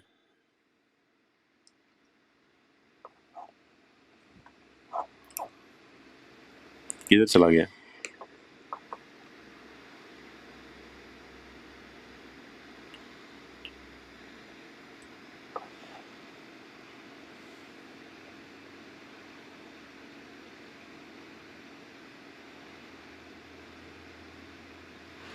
माइंड कर रहा है यार ये ऊपर नीचे जाने से। अच्छा पढ़ें जी। आप बता दो क्या खर्चों में लाइसेंस की पेमेंट पड़ी होनी चाहिए या खर्चों में लाइसेंस की अमोर्टाइजेशन पड़ी होनी चाहिए? खर्चों में पड़े होने की वजह से प्रॉफिट तक पहुंचते हुए पूरी पेमेंट माइनस हो चुकी है। इसे सही करने के लिए क्या कर दें?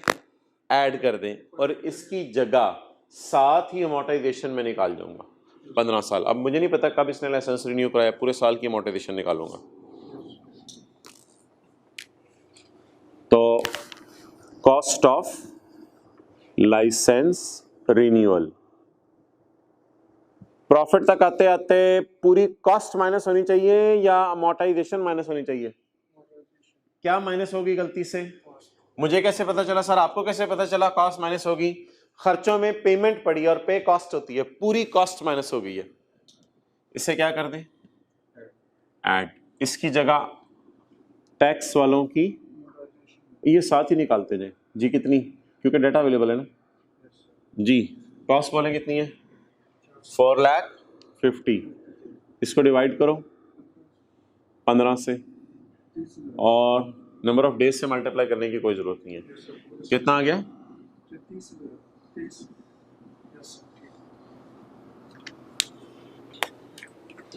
अबू बकर उधर ही रखो।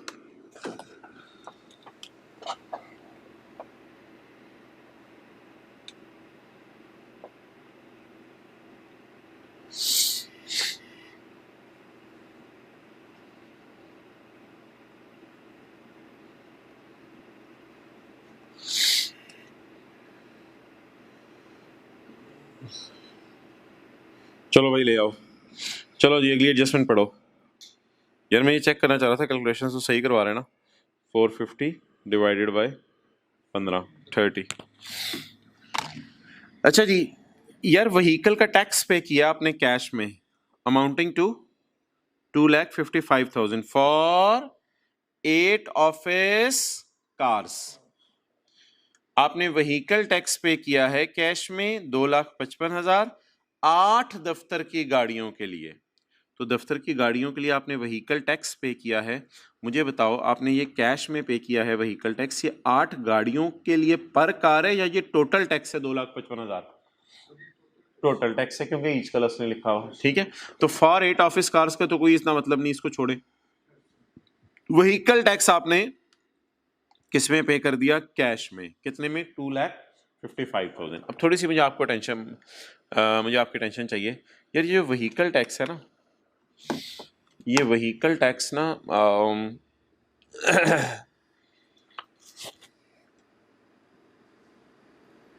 पेज नंबर 133 कहाँ से आ गया? 130 129 128 मादरत 127। अच्छा ये खर्चे माइनस करने की इजाजत नहीं है बिजनेस में। इसमें इनकम टैक्स हमने पढ़ा था माइनस करने की इजाजत नहीं, लेकिन यार बाकी टैक्सेस तो माइनस हो सकते हैं ना। Property tax, token tax, professional tax, environmental tax, तो व्हीकल टैक्स, ये बिजनेस का नॉर्मल खर्चा है। ये बिजनेस का नॉर्मल खर्चा है। तो व्हीकल टैक्स के खर्चा होने पे टैक्स वालों को कोई एतराज नहीं है। लेकिन मसला पता है क्या हुआ है? व्हीकल टैक्स आपने कैश में पे कर दिया। इधर आओ, point L page 129 point L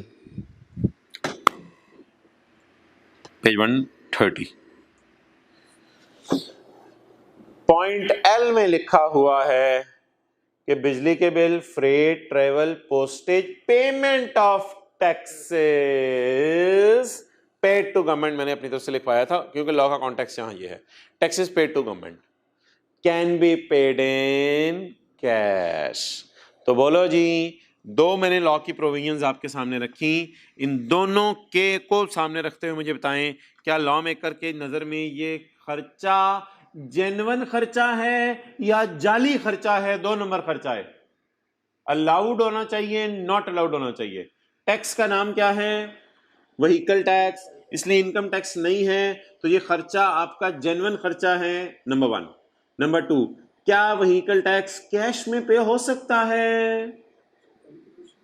L की रोशनी में पे हो सकता है मेरे भाई। क्या हो गया? एल पता है क्या कहता है? एल कहता है कि सारे खर्चे आप चेक से पे करो सिवाय बिजली के बिलों के, फ्रेट के, ट्रैवल फेयर के, पोस्टेज के और टैक्सेस टू गवर्नमेंट। इनको तो आप कैश में पे कर सकते हो, तो आप कैसे कह रहे हो एल की रोशनी में नहीं है? एल में ये एक्सेप्शंस है। याद आ रहा है? नहीं याद आ रहा? आ गया यार। बिजली के बिल भी कैश में पे हो सकते हैं, बिजली के बिल भी, ट्रैवल फेयर भी, पोस्टेज भी। तो ये टैक्सेस गवर्नमेंट को पे किए हैं, तो टैक्सेस जो गवर्नमेंट को पे किए हैं ये कैश में पे हो सकती हैं, कोई मसला नहीं है। तो प्रॉपर्टी टैक्स के लफ्ज पे भी हमें कोई एतराज नहीं है और कैश पेमेंट पे भी हमें कोई एतराज नहीं है। बताओ अब ये बिजनेस का जेन्युइन खर्चा है, नॉन जेन्युइन? जेन्युइन खर्चा है। तो बताओ ये इसके सामने क्या लिखूं? टैक्स वाले इसको माइनस करने देंगे या नॉट अलाउड में डालेंगे? माइनस करने देंगे। और हमने भी खर्चों में डाल लिया रे, खर्चों में शामिल है टैक्स। हमने ऐसा खर्चा खर्चों में डाला है जो टैक्स वाले कह रहे थे माइनस कर लो। अब क्या करें इससे? कुछ भी ना करें। आपको पता है अलाउड खर्चे इग्नोर करते हैं। कौन से खर्चे ऐड करते हैं? नॉट अलाउड वाले। तो ये तो नॉर्मल खर्चा है बिजनेस का, अलाउड है। व्हीकल टैक्स अलाउड, इसलिए इसको डैश चलेंगे, आगे चलेंगे। यार आपने 1,85,000 पे किया सिक्योरिटी डिपॉजिट के इलेक्ट्रिक को, कराची इलेक्ट्रिक होगा शायद, के इलेक्ट्रिक कराची का सवाल होगा कोई, for replacement of transformer at the factory. जी सिक्योरिटी डिपॉजिट, आपने कोई ट्रांसफार्मर अपना चेंज करवाया। सिक्योरिटी क्या होती है यार? सिक्योरिटीज आमतौर पे बताओ क्या होती हैं? रिफंडेबल होती हैं, नॉन रिफंडेबल होती हैं? आमतौर पे रिफंडेबल होती हैं, यानी सिक्योरिटी वापस हो जाती है। तो सिक्योरिटी आप किसी को जमा करवाते हो तो वो सिक्योरिटीज आमतौर पे वापस हो जाती हैं।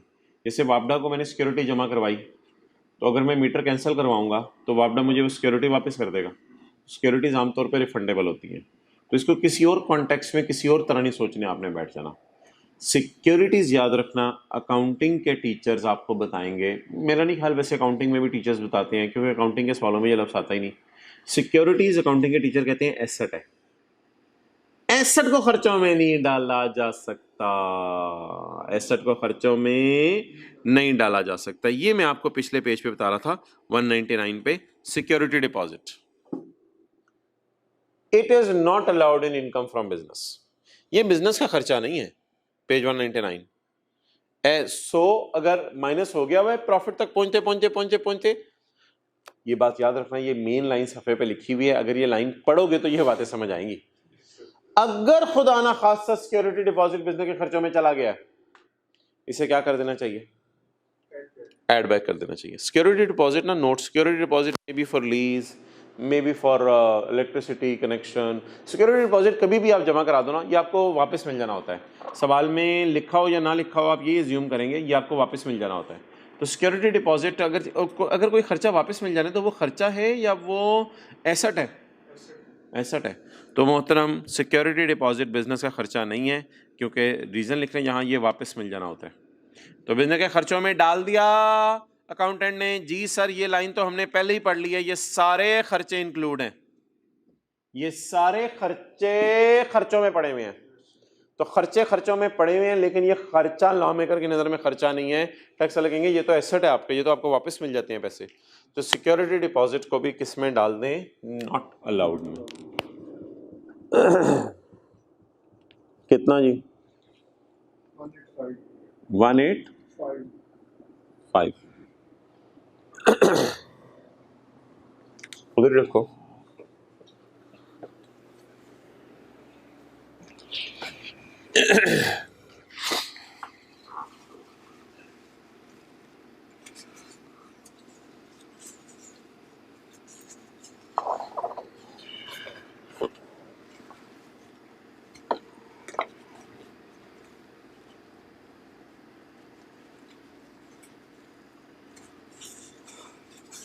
आ जाओ भाई इधर।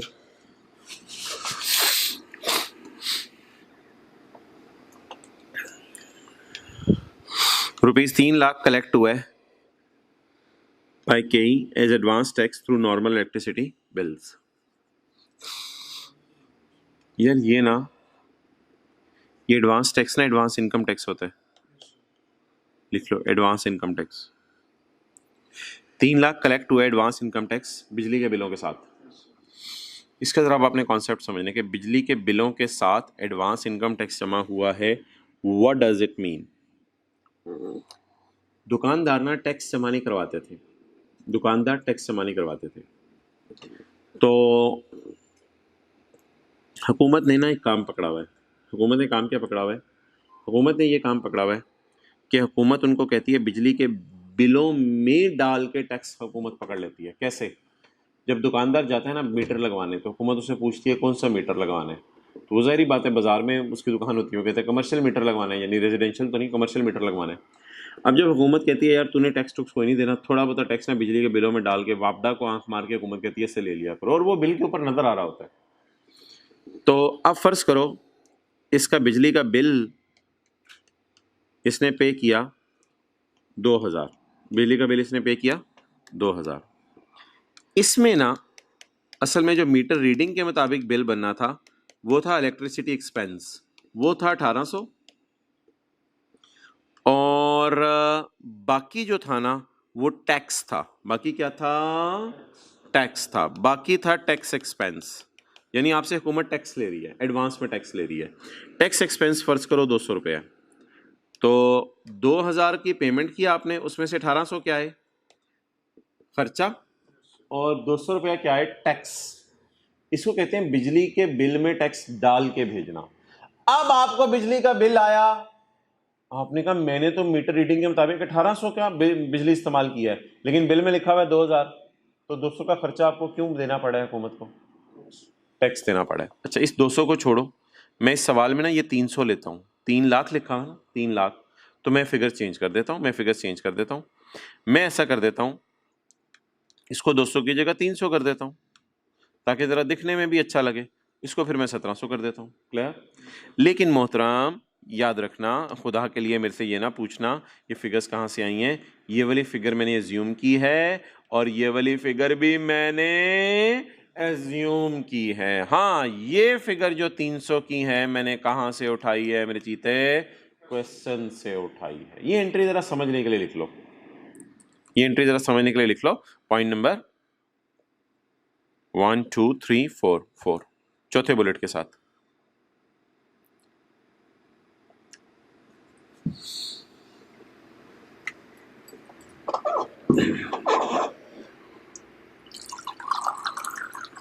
लिख ली एंट्री। इसमें 2 फिगर्स मैंने एज्यूम किए हैं समझाने के लिए।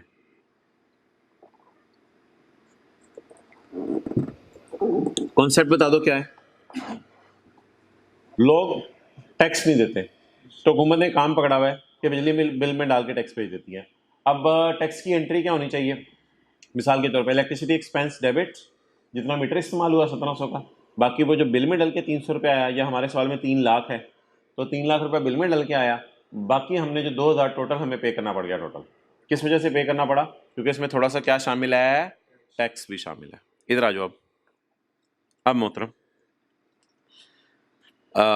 मुझे ये बताओ, ये जो टैक्स है, क्या ये टैक्स जो आपने एडवांस में जमा करवा दिया, एडवांस का मतलब है अभी साल एंड नहीं हुआ था, आपने बिजली के बिल में डाल के जमा करवा दिया, क्या ये जो टैक्स आपने जमा करवा दिया, क्या ये सेक्शन 21 के ए की रोशनी में खर्चा है? बिजनेस का खर्चा नहीं है टैक्स। हाँ, अगर आप टैक्स पे कर दें तो न्यूमेरिकल के एंड पे उतना आपको टैक्स हुकूमत छोड़ देगी जब आप टैक्स जमा कराने जाएंगे।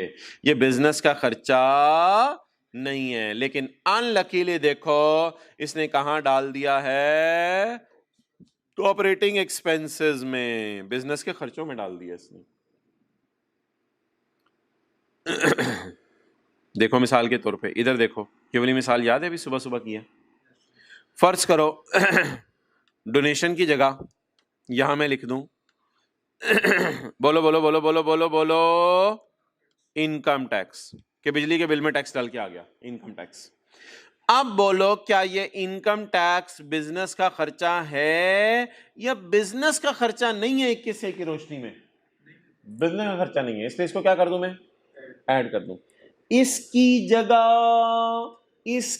जगह मैं क्या माइनस कर दूं?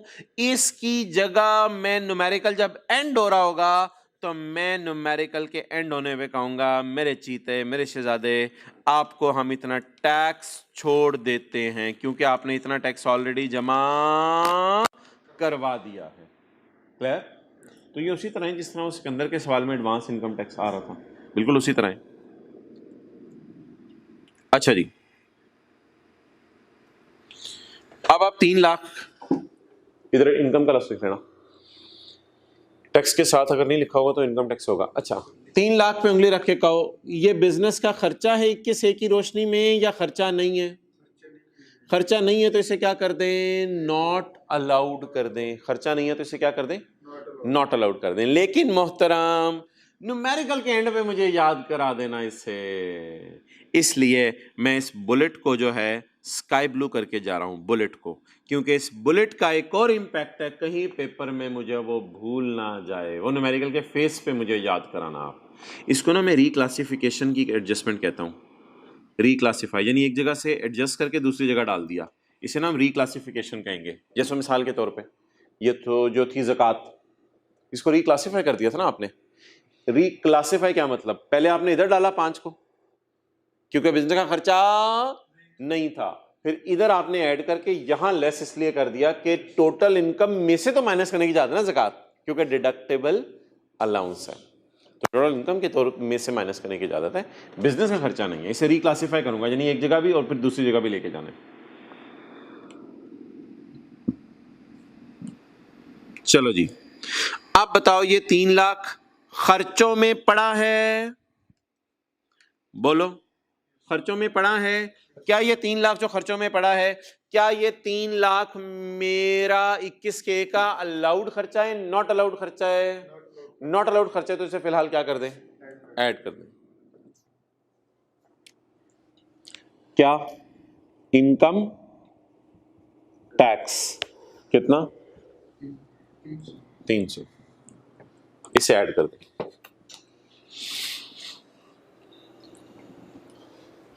और यार एक ना ऐसे पेपर में नहीं लिखना होता, इसके साथ मैं रिक्लासीफाई के आर का लफ्ज लिख रहा हूं ताकि एंड पे ना मुझे याद आए कि इसको मैंने माइनस करना है। रिक्लासीफाई, रिक्लासीफाई का मतलब क्या है?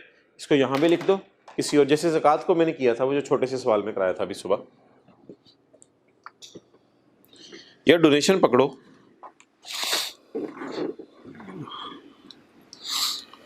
ये स्काई ब्लू नहीं उड़ना। अच्छा, खर्चों में डोनेशन पड़ी है पुअर फैमिलीज की, खर्चों में ज़कात पड़ी है अंडर ज़कात एंड, तो खर्चों में 2 चीज़ें पड़ी हैं, ज़रा मुझे बता दो।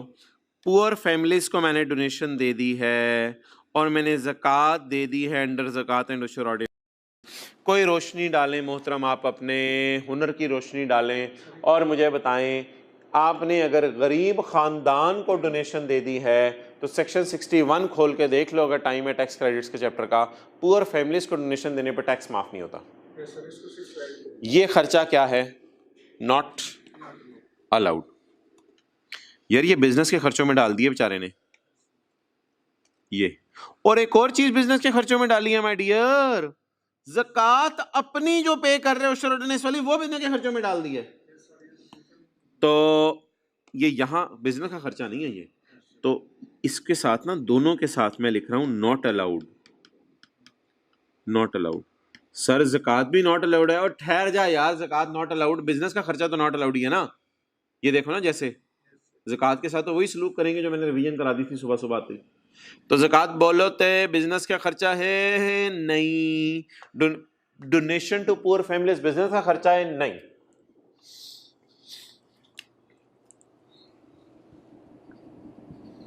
डोनेशन किनको? पुअर फैमिलीज को, और ज़कात बिजनेस के खर्चों तक पहुंचते हुए क्या हो, बिजनेस के सॉरी प्रॉफिट तक पहुंचते हुए दोनों चीजें क्या हो गई थी? माइनस। इन दोनों को क्या करना पड़ेगा? ऐड। 64 को अगर आपको बुरा ना लगे मैं 64 को 65 लिख दूं, क्योंकि 64.6 है, और 1401 को 1401 ही लिख दूं। तो 65 और 1401 1401 क्लियर यार। लेकिन कोई लफ्ज लिखवा दो मुझे ब्लू मार्कर से, कोई लफ्ज लिखवा दो मुझे। क्या मैं जब न्यूमेरिकल का फेस आए तो इसका टैक्स माफ कर दूं डोनेशन का? भाई डोनेशन का टैक्स तो मैं जरूर माफ कर देता, लेकिन सेक्शन 61 कहते हैं पुअर फैमिलीज का डोनेशन का टैक्स माफ नहीं होगा। क्लियर? अच्छा, अगली बात, ज़कात के बारे में कोई चीज बता दो। ज़कात जब मैं न्यूमेरिकल का फेस आऊंगा तो माइनस करनी पड़ेगी कहीं, तो इसको जरा मैं याद रख लूं, इसको भी रिक्लासिफाई करने। रिक्लासिफिकेशन सुबह सुबह मैंने आपको समझाई है छोटे से न्यूमेरिकल में, छोटा सा जो न्यूमेरिकल अभी दिखाया था। ओके चलें जी, इसको भी ना मैं स्काई ब्लू कर रहा हूं ताकि ये फिगर मुझे याद रहे। 1401 और 65 यही फिगर्स लिखी है ना मैंने, देख रहे हो वो बकर साथ साथ फिगर्स भी। अच्छा आगे चलो यार, पेनल्टी पे किया आपने कमिश्नर को रिटर्न लेट जमा करवाने में। 2020 की रिटर्न आपने लेट जमा करवाई है, 2021 में आप बैठे हैं, सारी बात है 21 में 20 की पिछले साल की रिटर्न जमा कराने की तरीके हम पढ़ेंगे। बहरहाल छोड़ो, पेनल्टी किसको पे किया आपने? कमिश्नर को। अच्छा ये ज़कात और पुअर फैमिलीज की ना जरा डिस्कशन दोबारा देख लो, पिछले पेज 199 पे। ज़कात अगर गलती से खर्चों में चली जाए, जैसे कि हमारे साल में चली गई थी, तो अभी मैंने ऐड कर दिया इसको न्यूमेरिकल में, टोटल इनकम में से मुझे याद कराना, मैं माइनस कर दूंगा। अगर डोनेशन टू पुअर फैमिलीज या बैगर्स गलती से बिजनेस के खर्चों में चली जाए तो ये बिजनेस का खर्चा नहीं है, ऐड कर दें, लेकिन और कुछ नहीं करना, रिक्लासिफाई करने की जरूरत नहीं है, इस पे कोई टैक्स वगैरह माफ नहीं करना। अच्छा जी, ये तो नॉट अलाउड खर्चा है यार, 25,000 ये फाइन गवर्नमेंट को पे किया ना, फाइन टू गवर्नमेंट कमिश्नर कितना? 25। नेक्स्ट जी यार, एंटरटेनमेंट है 1,28,000 की, फॉरेन कस्टमर्स के आने पे हमने की है। फॉरेन कस्टमर्स के आने पे मोहतरम वो जो लिस्ट थी ना एंटरटेनमेंट वाली, वो जो एंटरटेनमेंट की लिस्ट थी वो नॉट अलाउड वाली लिस्ट नहीं थी। वो एंटरटेनमेंट की लिस्ट जो पेज 129 पे अवेलेबल थी वो एंटरटेनमेंट अलाउड वाली लिस्ट थी। तो ये देखो, एंटरटेनमेंट बिजनेस का नॉर्मल खर्चा है कस्टमर्स का, और ये किधर है फॉरेन कस्टमर्स? ये नॉर्मल खर्चे। तो ये खर्च, ओहो एंटरटेनमेंट इसने खर्चों में डाल दी, एंटरटेनमेंट इसने खर्चों में डाल दी। खैर है या गड़बड़ है?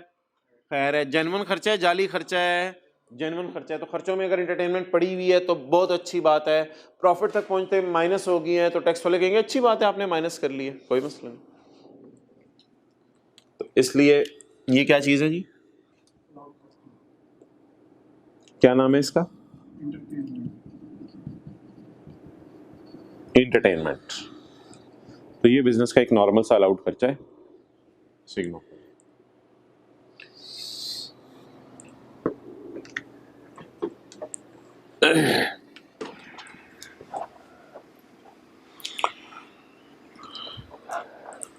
Done done.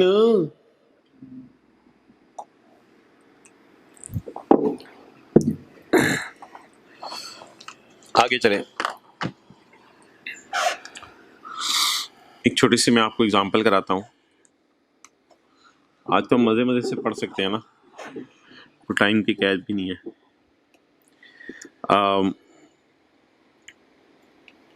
ये क्वेश्चन है यार,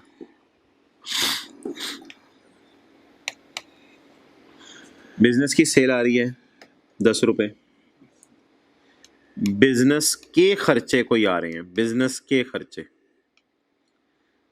3 रुपए,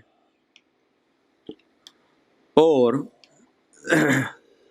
ये जो अकाउंटिंग वाले हैं ना ये शेयर्स बेचने को कहते हैं गेन ऑन शेयर्स, और कोई गेन आया है ऑन शेयर्स सोल्ड, शेयर्स बेचने पे गेन आया है। मिसाल के तौर पे मैं कहता हूँ 2 रुपए, तो बता दो 10 जमा 2 12, 12 माइनस 3 9। अकाउंटिंग के सर ने क्या करवाया आपको? अकाउंटिंग के सर ने कहा यार हमारा कारोबार है सेल ऑफ टॉयज का, तो 10 रुपए टॉयज बेच के आए हैं, 3 रुपए के हमारे मुलाजमीन की तनख्वाहें वगैरह है, और मैंने वो कुछ शेयर खरीद के बेचे थे, उसका गेन भी उन्होंने डाल दिया इधर। Gain consideration minus cost, gain आया 2 रुपए। टोटल प्रॉफिट बिजनेस का कितना है बोलो? 9। कैलकुलेटर पे कैलकुलेट भी करते जाओ, कई दफा सामने वाली फिगर्स भी गड़बड़ हो जाती हैं। 10 जमा 2 माइनस 3 किया, ओके सॉरी यार।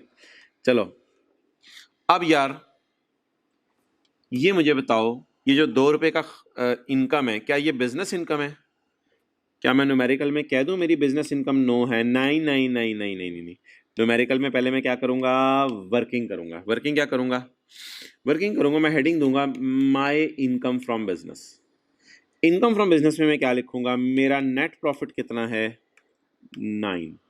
प्रॉफिट तक आते आते ज़कात माइनस हुई है, डोनेशन माइनस हुई है, या प्रॉफिट तक आते आते कैपिटल गेन ऐड हो गई है? यार ऐड हुई हुई चीजों को कैसे उल्टा सकते हैं? किसी को याद है कुछ? ऐड हुई हुई चीजों को कैसे उल्टा सकते हैं? अभी मेरा मसला सिर्फ इस 2 में है, ये मसला मेरा 2 में है सिर्फ। इसको लेस कर दे।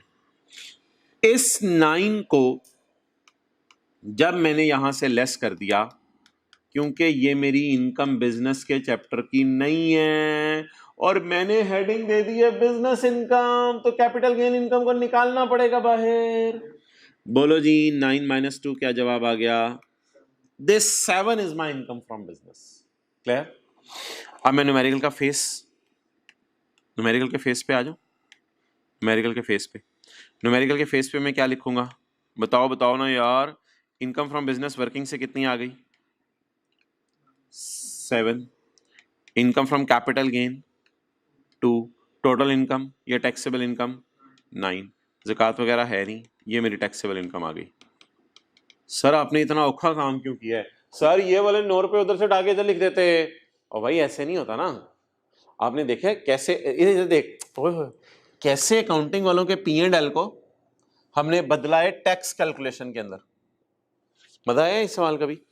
ऊपर वाले छोटे सा सवाल एक ज़कात वाला किया था सुबह सुबह आते ही, उस जैसे ही नहीं फील हो रहा आपको? ये उस जैसे छोटा सा सवाल है। उधर क्या था? ज़कात बिजनेस का खर्चा नहीं था और डोनेशन भी बिजनेस का खर्चा नहीं था, तो उन दोनों को हमने उल्टाया, ऐड किया और रेलेवेंट जगहों पे माइनस कर दिया।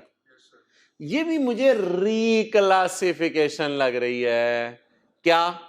पहले मैंने क्वेश्चन से पकड़ा 2 को और कहा 9 रुपए में कैपिटल गेन इनकम पड़ी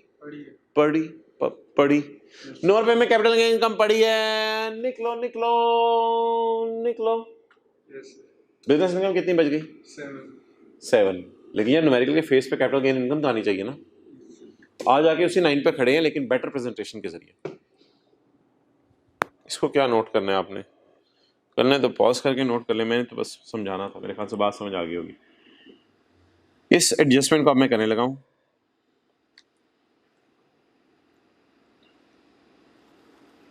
यार अदर इनकम में क्या पड़ी है? कैपिटल गेन इनकम कितने की?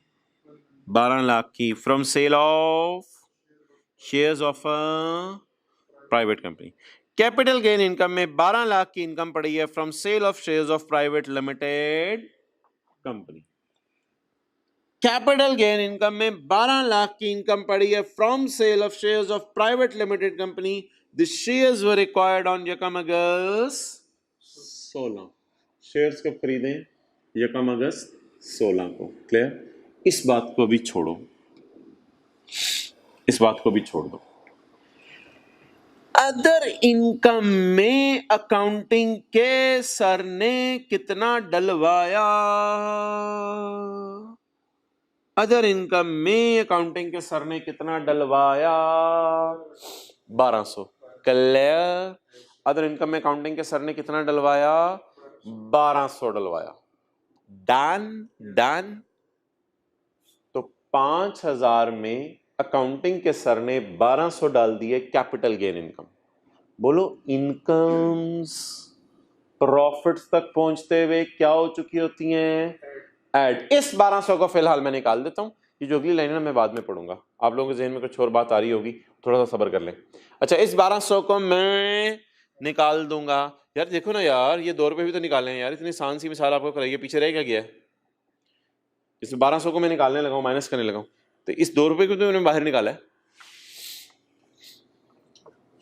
माइनस क्यों कर दो? क्योंकि ये कौन सी इनकम है? इनकम कैपिटल गेन है। तो इसको ऊपर हेडिंग में क्या दे चुका हूँ? और प्रॉफिट्स में पड़ी हुई है ये। सर आपको कैसे पता चला प्रॉफिट्स में पड़ी हुई है? और चाचे मुझे इल्हाम नहीं होना था प्रॉफिट्स में पड़ी हुई है, सवाल में लिखा हुआ है अदर इनकम में पड़ी हुई है, तो इसका मतलब है प्रॉफिट्स में पड़ी हुई है। कितनी? 1200। अच्छा मुझे ये बता दो यार कि ये मुझे ना याद करवा देना, इसे रिक्लासिफाई भी करना है, और बोलना यार इसको रिक्लासिफाई भी करना है, क्या?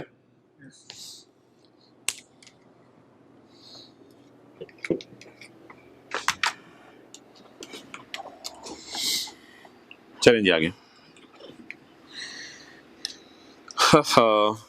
ये बात मैंने भी काट दी है। अच्छा, रिक्लासिफाई करने वाली ये 3 चीजें हो गई हैं हमारी अभी तक। रिक्लासिफाई सुबह सुबह छोटे छोटे न्यूमेरिकल्स में समझा रहा हूँ, अभी से 2 छोटे छोटे न्यूमेरिकल हमारे हो गए, उसमें रिक्लासिफिकेशन समझा रहा हूँ। ये ना कहना मुश्किल कॉन्सेप्ट है, बहुत आसान कॉन्सेप्ट है। Lease rental paid during the year are 270। Lease rental कितने हैं जी? 270। इनका तो हमें इंतजार था। लीज रेंटल है जी 270।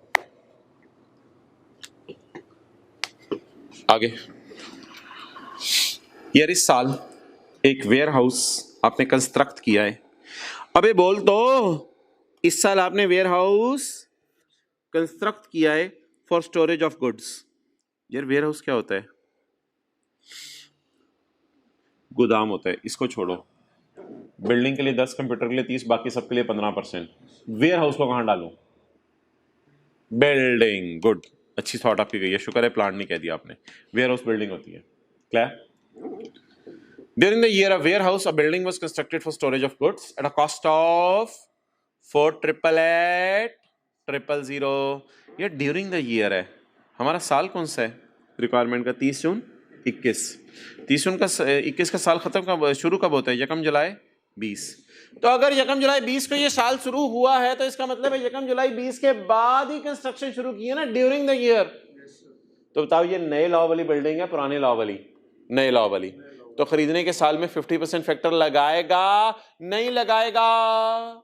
लगाएगा। अपना काम करो, हमें टाइम लगेगा। During the year, a building was constructed for storage of goods at a cost of 4,888. No accounting deduction has been recorded on it. Accounting वाले इस पर डेप्शन रिकॉर्ड करना भूल गए। शुक्र है, अगर रिकॉर्ड कर दी होती तो हम अकाउंटिंग डेप्शन उल्टाते, हम अकाउंटिंग डेप्शन उल्टाते। और मेरे भाई, ये जो अकाउंटिंग डेप्शंस वगैरह दी हुई है ना, इसमें इसकी वेयर हाउस की डेप्शन नहीं है। वेयर हाउस की डेप्शन नहीं है। वेयर हाउस को डेप्रिशिएट करना अकाउंटिंग वाले भूल गए। शुक्र है भूल गए, अगर अकाउंटिंग वाले वेयर हाउस को डेप्रिशिएट कर देते तो हमें ये वाली अकाउंटिंग डेप्शन उल्टानी पड़ती। अच्छा यार, खुदा के लिए ये ना पूछना कि सर मुझे तो ये लग रहा है पूरी कॉस्ट को वेयर हाउस की खर्चों में डाल दिया है। ऐसा कहीं नहीं है, पूरी कॉस्ट को खर्चों में डाला है। ये तो लिखा ही नहीं हो ना सवाल में, ये तो बोंगी है। वो तो पॉइंट 2 पढ़ो ना, उधर लिखा हुआ था खर्चे इंक्लूड लाइसेंस की कॉस्ट, उधर तो लिखा हुआ था। यहां ये लिखा हुआ है other expenses include warehouse, लिखा हुआ है। नहीं नहीं, वेयर हाउस खुद 4,888 का, ऐसी तरह तंग करने के लिए कह रहा हूं।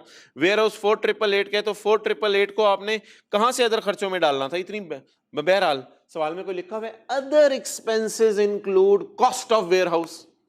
नहीं नहीं नहीं, अकाउंटेंट ने कोई ब्लंडर नहीं मारा। एक छोटा सा ब्लंडर अकाउंटेंट से बच गया। क्या वजह है अकाउंटेंट से ब्लंडर? कि अकाउंटेंट ने वेयर हाउस की अकाउंटिंग डेप्शन रिकॉर्ड नहीं की, कर देनी चाहिए थी उसे। और चलो कोई मसला नहीं, अब जरा थोड़ा सा जहन में लाओ 0.5 की एडजस्टमेंट को। अगर अकाउंटेंट ने इसकी अकाउंटिंग डेप्शन रिकॉर्ड की होती तो हम अकाउंटिंग डेप्शन उल्टाते। वो उल्टाने की जरूरत नहीं है क्योंकि उसने रिकॉर्ड नहीं की। ये समझने के लिए मैं लिख दूं 0, अकाउंटिंग डेप्शन 0 उल्टा दूं, तो उसके बिलमुकाबिल टैक्स वाला डेप्शन तो रिकॉर्ड करनी पड़ेगी ना। अकाउंटेंट ने अकाउंटिंग डेप्शन तो रिकॉर्ड नहीं की, लेकिन हमने तो अपना काम करना है ना। तो ऐसे ही आपके समझने के लिए आपके समझने के लिए। मैं अकाउंटिंग डेप्रिसिएशन वेयर हाउस की जीरो लिख रहा हूँ आपके समझने के लिए, ताकि आपको ये लगे कि जैसे मैं अकाउंटिंग डेप्रिसिएशन उल्टा रहा हूँ। लेकिन अकाउंटिंग डेप्रिसिएशन मैं क्यों ना उल्टाऊं, इसलिए नहीं उल्टानी सर कि अकाउंटेंट ने अकाउंटिंग डेप्रिसिएशन रिकॉर्ड ही नहीं की।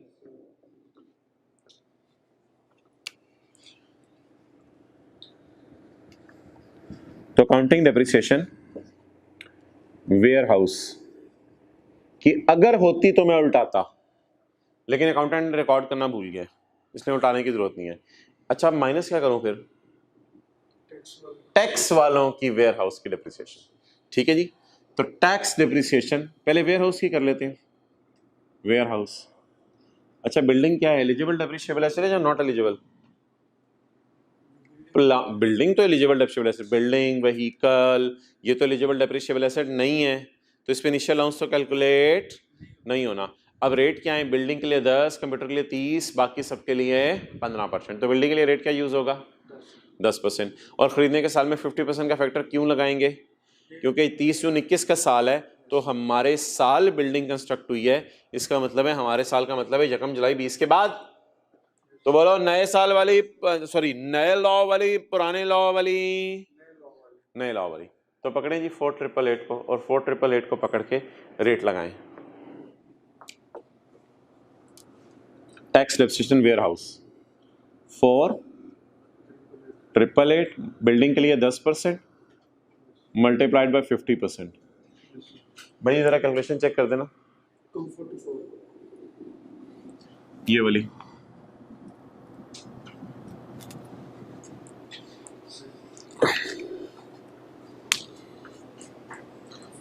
बताओ यही आ रही है? 4888 इंटू 10% इंटू 50%।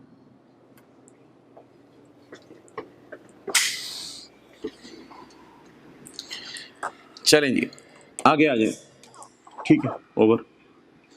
आगे बढ़े जी। टैक्स वालों की डेप्रिसिएशन फॉर 2021, बस छोड़ो अब अपना काम करो। जब मैं टैक्स वालों की depreciation for 2021 without considering the effect of para 5, tax वालों की डेप्रिसिएशन वेयर हाउस के अलावा वाले एसेट्स की अमाउंटेड टू 1560,000। अब आप जो मुझे ये बता दो कि ऑर्गेनाइजेशन में सिर्फ वेयर हाउस ही होगा, ये ऑर्गेनाइजेशन के अंदर हजारों एसेट्स होते हैं, हजारों एसेट्स होते हैं। अगर आप ऑर्गेनाइजेशन को इस तरह सोचो कि ये इसका वेयर हाउस है जो इस साल नया बनाया है, और ये इसका कोई एडमिन ऑफिस है, ये इसका एडमिन ऑफिस है, यहाँ पे पंखे लगे हुए हैं, यहाँ पे चेयर्स पड़ी हुई हैं, यहाँ पे एसी लगा हुआ है, यहाँ पे एडमिन ऑफिस में गाड़ियां खड़ी हुई हैं, तो ये भी तो बिजनेस है ना यार। तो मोहतरम अब अगर मैं विजुअलाइज करूं, ये जो वेयर हाउस था ना, इस पे अकाउंटेंट ने डेप्रिसिएशन रिकॉर्ड नहीं की थी, वो हमें उल्टानी नहीं पड़ी, लेकिन वेयर हाउस की टैक्स डेप्रिसिएशन हम डालेंगे कैलकुलेशन में, रिकॉर्ड करेंगे, माइनस करेंगे। तो अकाउंटिंग डेप्रिसिएशन वेयर हाउस की उल्टा के 0 रुपए वेयर हाउस की, वो मैंने माइनस कर दी आपके सामने टैक्स वालों के डेप्रिसिएशन, अकाउंटिंग उल्टा के टैक्स वालों के माइनस कर दी। अब बात करो एडमिन ऑफिस की। एडमिन ऑफिस की अकाउंटिंग, एडमिन ऑफिस मिसाल दे रहा हूं मैं, मेरा कहने का मतलब ये है कि वेयर हाउस के अलावा भी तो बिजनेस में हजारों एसेट्स होंगे, तो बाकी एसेट्स जो बिजनेस के हैं उनकी अकाउंटिंग डेप्रिसिएशन मैं उल्टाऊंगा और उल्टा के टैक्स डेप्रिसिएशन डालूंगा, यानी मैं रिकॉर्ड करूंगा। तो वेयर हाउस की बात अलग है, बाकी एसेट्स की बात अलग है। अब इधर आओ, वेयर हाउस की अकाउंटिंग डेप्रिसिएशन उल्टा के टैक्स डेप्रिसिएशन माइनस कर दी, हाँ अकाउंटिंग डेप्रिसिएशन रिकॉर्ड नहीं की हुई थी, और बाकी एसेट्स की अकाउंटिंग डेप्रिसिएशन उल्टा के, बाकी भी तो बिजनेस में एसेट्स होंगे, बाकी एसेट्स की अकाउंटिंग डेप्रिसिएशन उल्टा के टैक्स डेप्रिसिएशन में रिकॉर्ड करने लगा हूं आप। और ये जो टैक्स डेप्रिसिएशन इसने दी हुई है ना, इसमें वेयर हाउस वाली डेप्रिसिएशन शामिल नहीं है, वो क्योंकि हमने मैच जिगर अलग से निकाल लिया ना।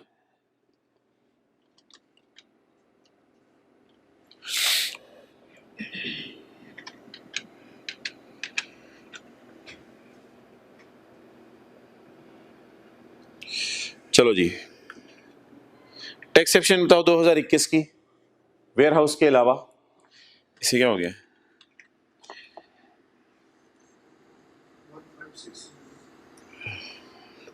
156 जी टैक्स एक्सेप्शन बताएं 2021 की वेयर हाउस के अलावा। 1560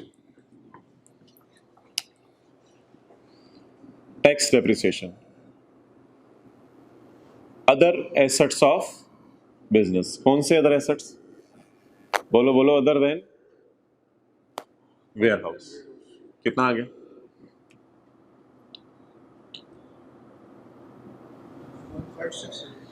1560।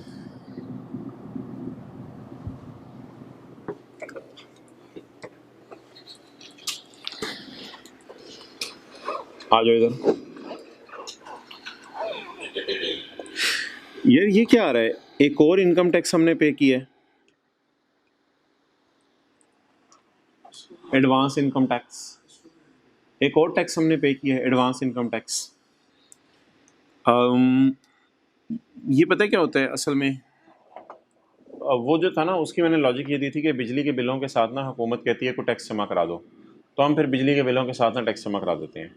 लेकिन कभी कभी ना ऐसा भी होता है कि हुकूमत के बंदे आते हैं और हुकूमत के बंदे आके कहते हैं यार वो बिजली के बिलों के साथ तो तुमने 3 लाख जमा करा दिया था, इमरान थोड़ा अभी साल अभी ख़त्म नहीं हुआ, शुरू में अभी ज़रा जमा करा दो, थोड़ा और जमा करा दो। तो आप क्या करते हैं? आप थोड़ा और हुकूमत के रिक्वेस्ट पे जमा करवा देते हैं, एडवांस में जमा करवा देते हैं 480 का। लेकिन मोहतरम, ये एडवांस में जो आपने टैक्स जमा कराया ना 480 का, इसकी ट्रीटमेंट मैं सिकंदर वाले सवाल जैसी नहीं करूँगा। सिकंदर वाले सवाल में ना जो एडवांस इनकम टैक्स था वो खर्चों में पड़ा था। सिकंदर वाले सवाल में एडवांस इनकम टैक्स खर्चों में पड़ा था। एग्रीड और नॉट? एग्रीड और नॉट? एग्रीड। सिकंदर वाले सवाल में एडवांस इनकम टैक्स खर्चों में पड़ा था, लेकिन हमारा जो सवाल है आज का, उसमें एडवांस इनकम टैक्स जो ये वाला मैं आपको पढ़ाने लगा हूं ना, ये खर्चों में नहीं पड़ा हुआ। देखो क्या लिखा हुआ है। हाँ, ये वाला जो टैक्स है ना, ये वाला टैक्स, ये तो खर्चों में पड़ा हुआ है, लेकिन जो ये वाला टैक्स है ना, कौन सा वाला? ये लास्ट वाला, ये जो लास्ट वाला टैक्स है ना, इसके साथ लिखा हुआ एक्सपेंसेस इंक्लूड टैक्स, तो ये खर्चों में नहीं पड़ा हुआ। अब बोलो खर्चों में नहीं पड़ा हुआ तो इसको उल्टाएं प्रॉफिट में से, या उल्टाने की जरूरत नहीं है? लेकिन एक बात मुझे याद करा दो, इसको एंड पे ना माइनस करना है, क्योंकि इतना टैक्स ऑलरेडी आपका हुकूमत के पास पहुंच चुका है। इसको एंड पे माइनस करना है, और ये एंड पे माइनस करना कहाँ लिखा हुआ है?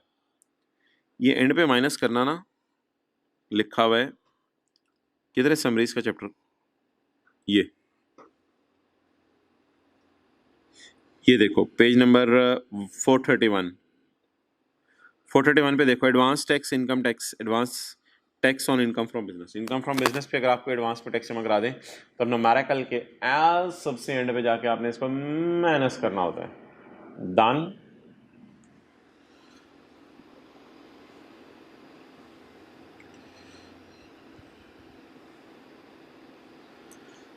क्लियर? चलें आगे। अच्छा, अब यार आप मुझे बता दो, यहां तक सारी इंफॉर्मेशन हमने पढ़ ली। अब इसकी इनकम्स वगैरह निकालते हैं और आगे मूव करते हैं। 480 का था एडवांस इनकम टैक्सेस का, ये इंशाल्लाह न्यूमेरिकल के एंड पे हम लेस कर देंगे। और देखो पेज 199 पे क्या लिखा हुआ है, एडवांस इनकम टैक्स अगर गलती से खर्चों में पड़ा हो तो पहले आपने न्यूमेरिकल में ऐड करना है और एंड पे रिक्लासिफाई करके लेस करना है। लेकिन ये वाला मेरा जो एडवांस इनकम टैक्स है सवाल में आज 480 वाला, ये तो लिखा ही नहीं हुआ सवाल में खर्चों में पड़ा है, इसलिए मैं इसको सिर्फ लेस कर दूंगा। वैसे बताओ प्रॉफिट तक पहुंचते हुए क्या ये खर्चा माइनस हो गया? नहीं माइनस हुआ, अगर हुआ होता तो बताता। और ये वाला जो इनकम टैक्स एडवांस में, ये खर्चों में माइनस हो चुका है, इसलिए इसे मैंने ऐड किया और एंड पे इसको लेस भी करूंगा। तो मोहतरम अब हमारी ना, जब मैं न्यूमेरिकल का फेस आऊंगा तो उससे 4 चीजें रह गई हैं। न्यूमेरिकल के एंड पे कहीं ये 3 लाख माइनस करना है, और इसकी ज़कात माइनस करनी है न्यूमेरिकल में, और अदर इनकम में मैंने कैपिटल गेन इनकम निकालनी है, और ये जो एंड पे माइनस करना है। ये 3-4 चीज़ें न्यूमेरिकल के फेस पे रह गई हैं। तो चलो न्यूमेरिकल का फेस ख़त्म करें।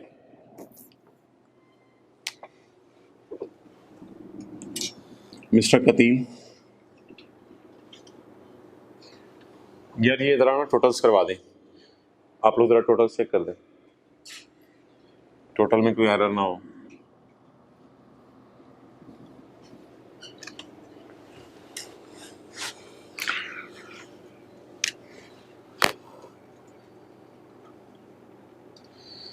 Mr. Katil, income and tax thereon.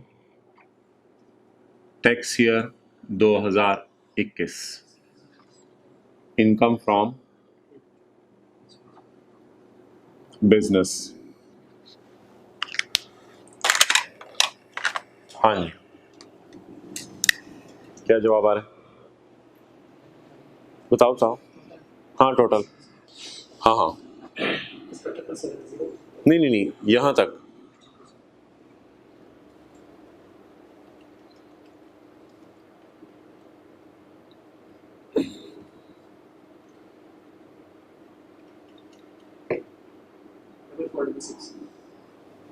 Double four double six, हाथ खड़े कर दें, 4466। ओके, अच्छा 1 मिनट और दे दें मुझे ज़रा, पूरे न्यूमेरिकल्स की ना फिगर्स एक दफ़ा मैं चेक कर लूँ, वो ज़रा मुझे चेक करा दें, कोई ऊपर एरर ना हो। जी, कतील का प्रॉफिट कितने हैं जी? 2809।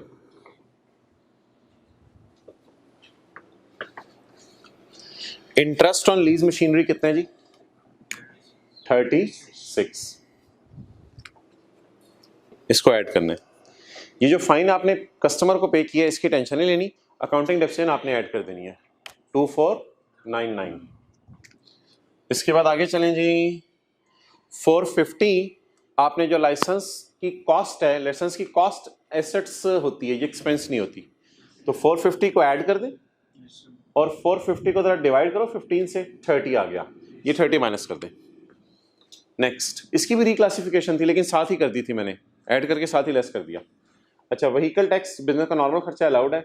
ये के इलेक्ट्रिक को जो आपने ट्रांसफार्मर के पैसे दिए हैं, सिक्योरिटी डिपॉजिट, और जो एडवांस में टैक्स जमा करवाया है, और जो कैश डोनेशन है, और जो ज़कात है, ये चारों बिजनेस के खर्चे नहीं हैं। 185, 365 और 1401, ये चारों बिजनेस के खर्चे नहीं है।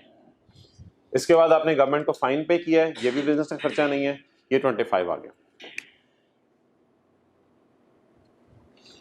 आगे चलें जी, कैपिटल गेन इनकम को यहां से बाहर निकाल देने, -1200 करके रेंटल को माइनस कर देने। कैपिटल गेन इनकम को बाहर निकाल दिया,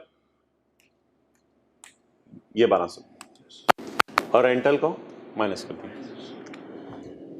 और in the end warehouse की कॉस्ट पकड़ी, और कॉस्ट पकड़ के उस पर 10% बिल्डिंग का रेट लगाया, फिर 50% का फैक्टर लगाया, मेरे ख्याल से 244 ही आ रहा था, 244 आ गया, और in the and tax depreciation आपकी आ रही है 1560। चले जी, ओवर करो आप लोग। इनकम फ्रॉम बिजनेस बताओ यार आप।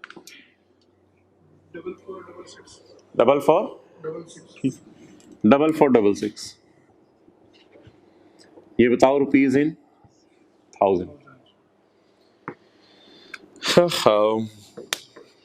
यार अब एक बात करूंगा मैं आपसे, उसको बड़ा गौर से सुनना है आपने।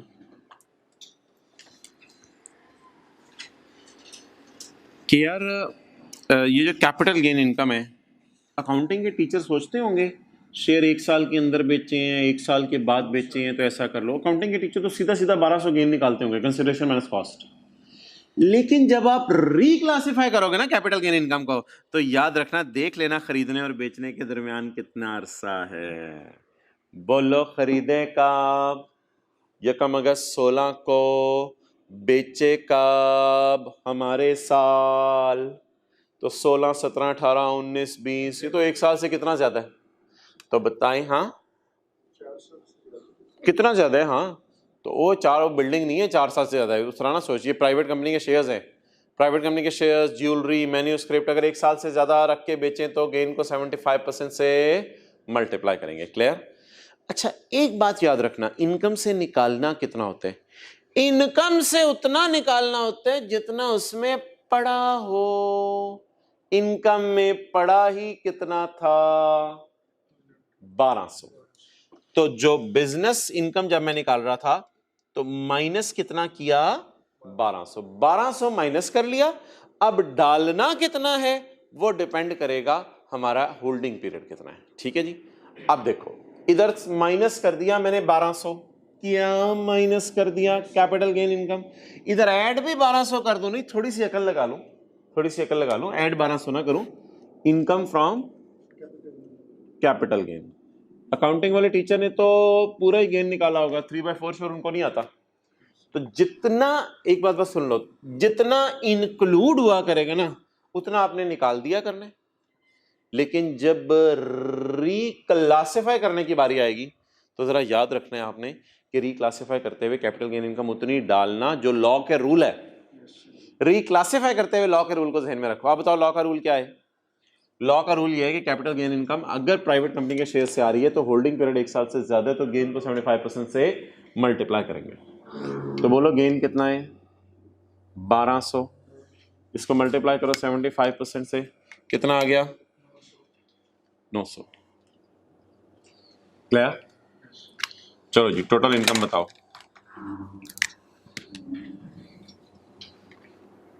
Total income 5366।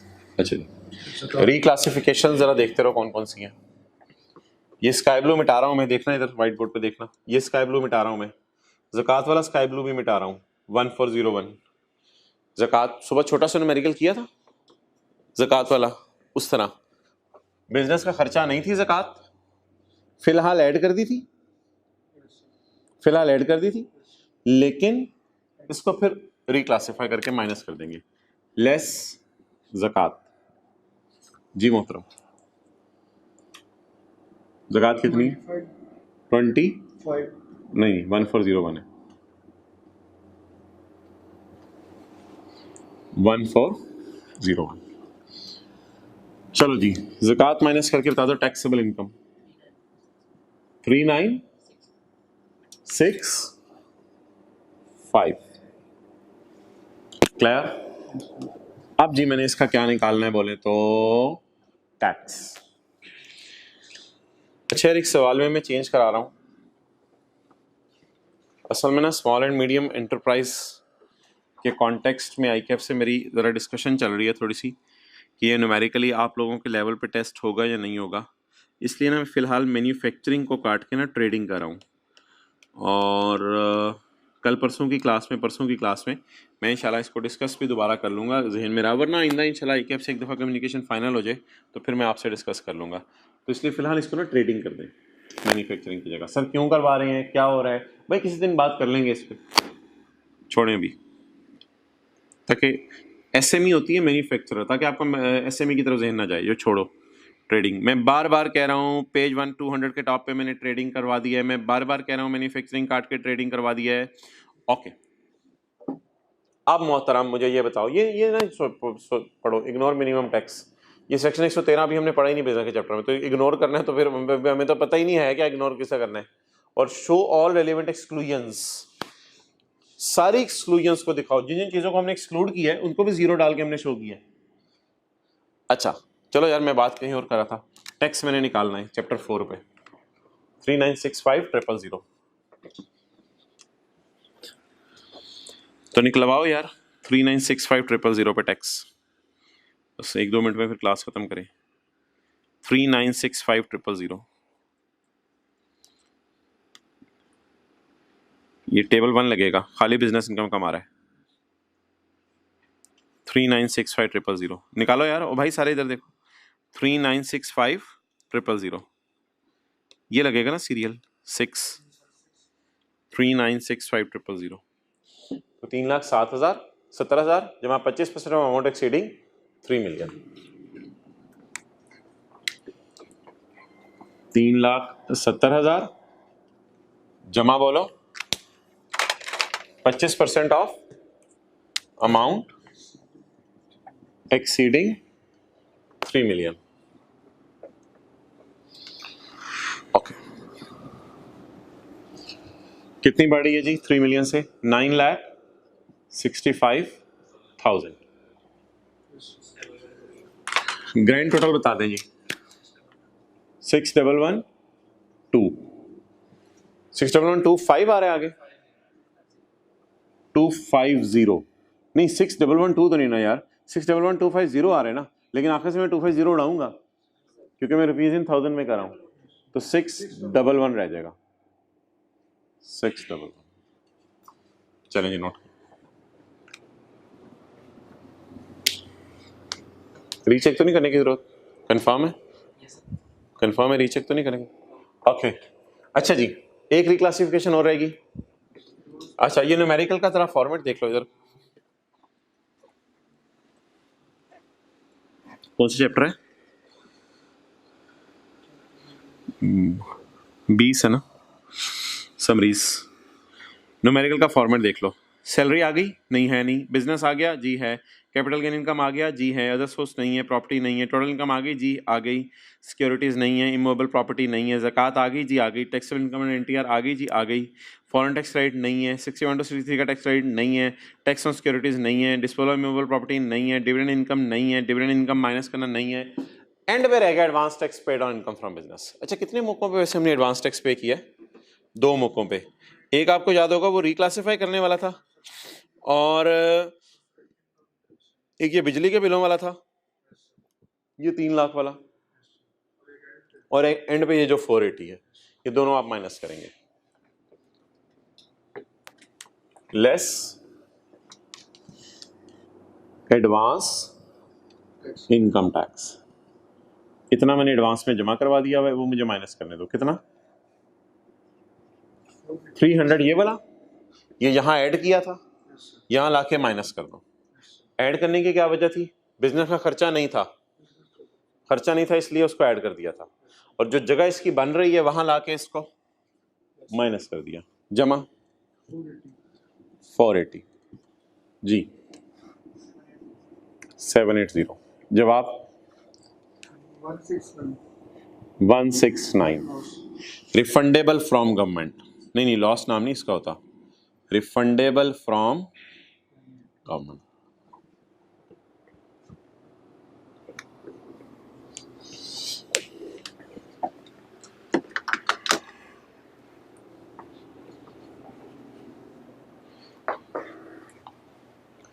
ये टैक्स आप हुकूमत से वापस ले लेंगे।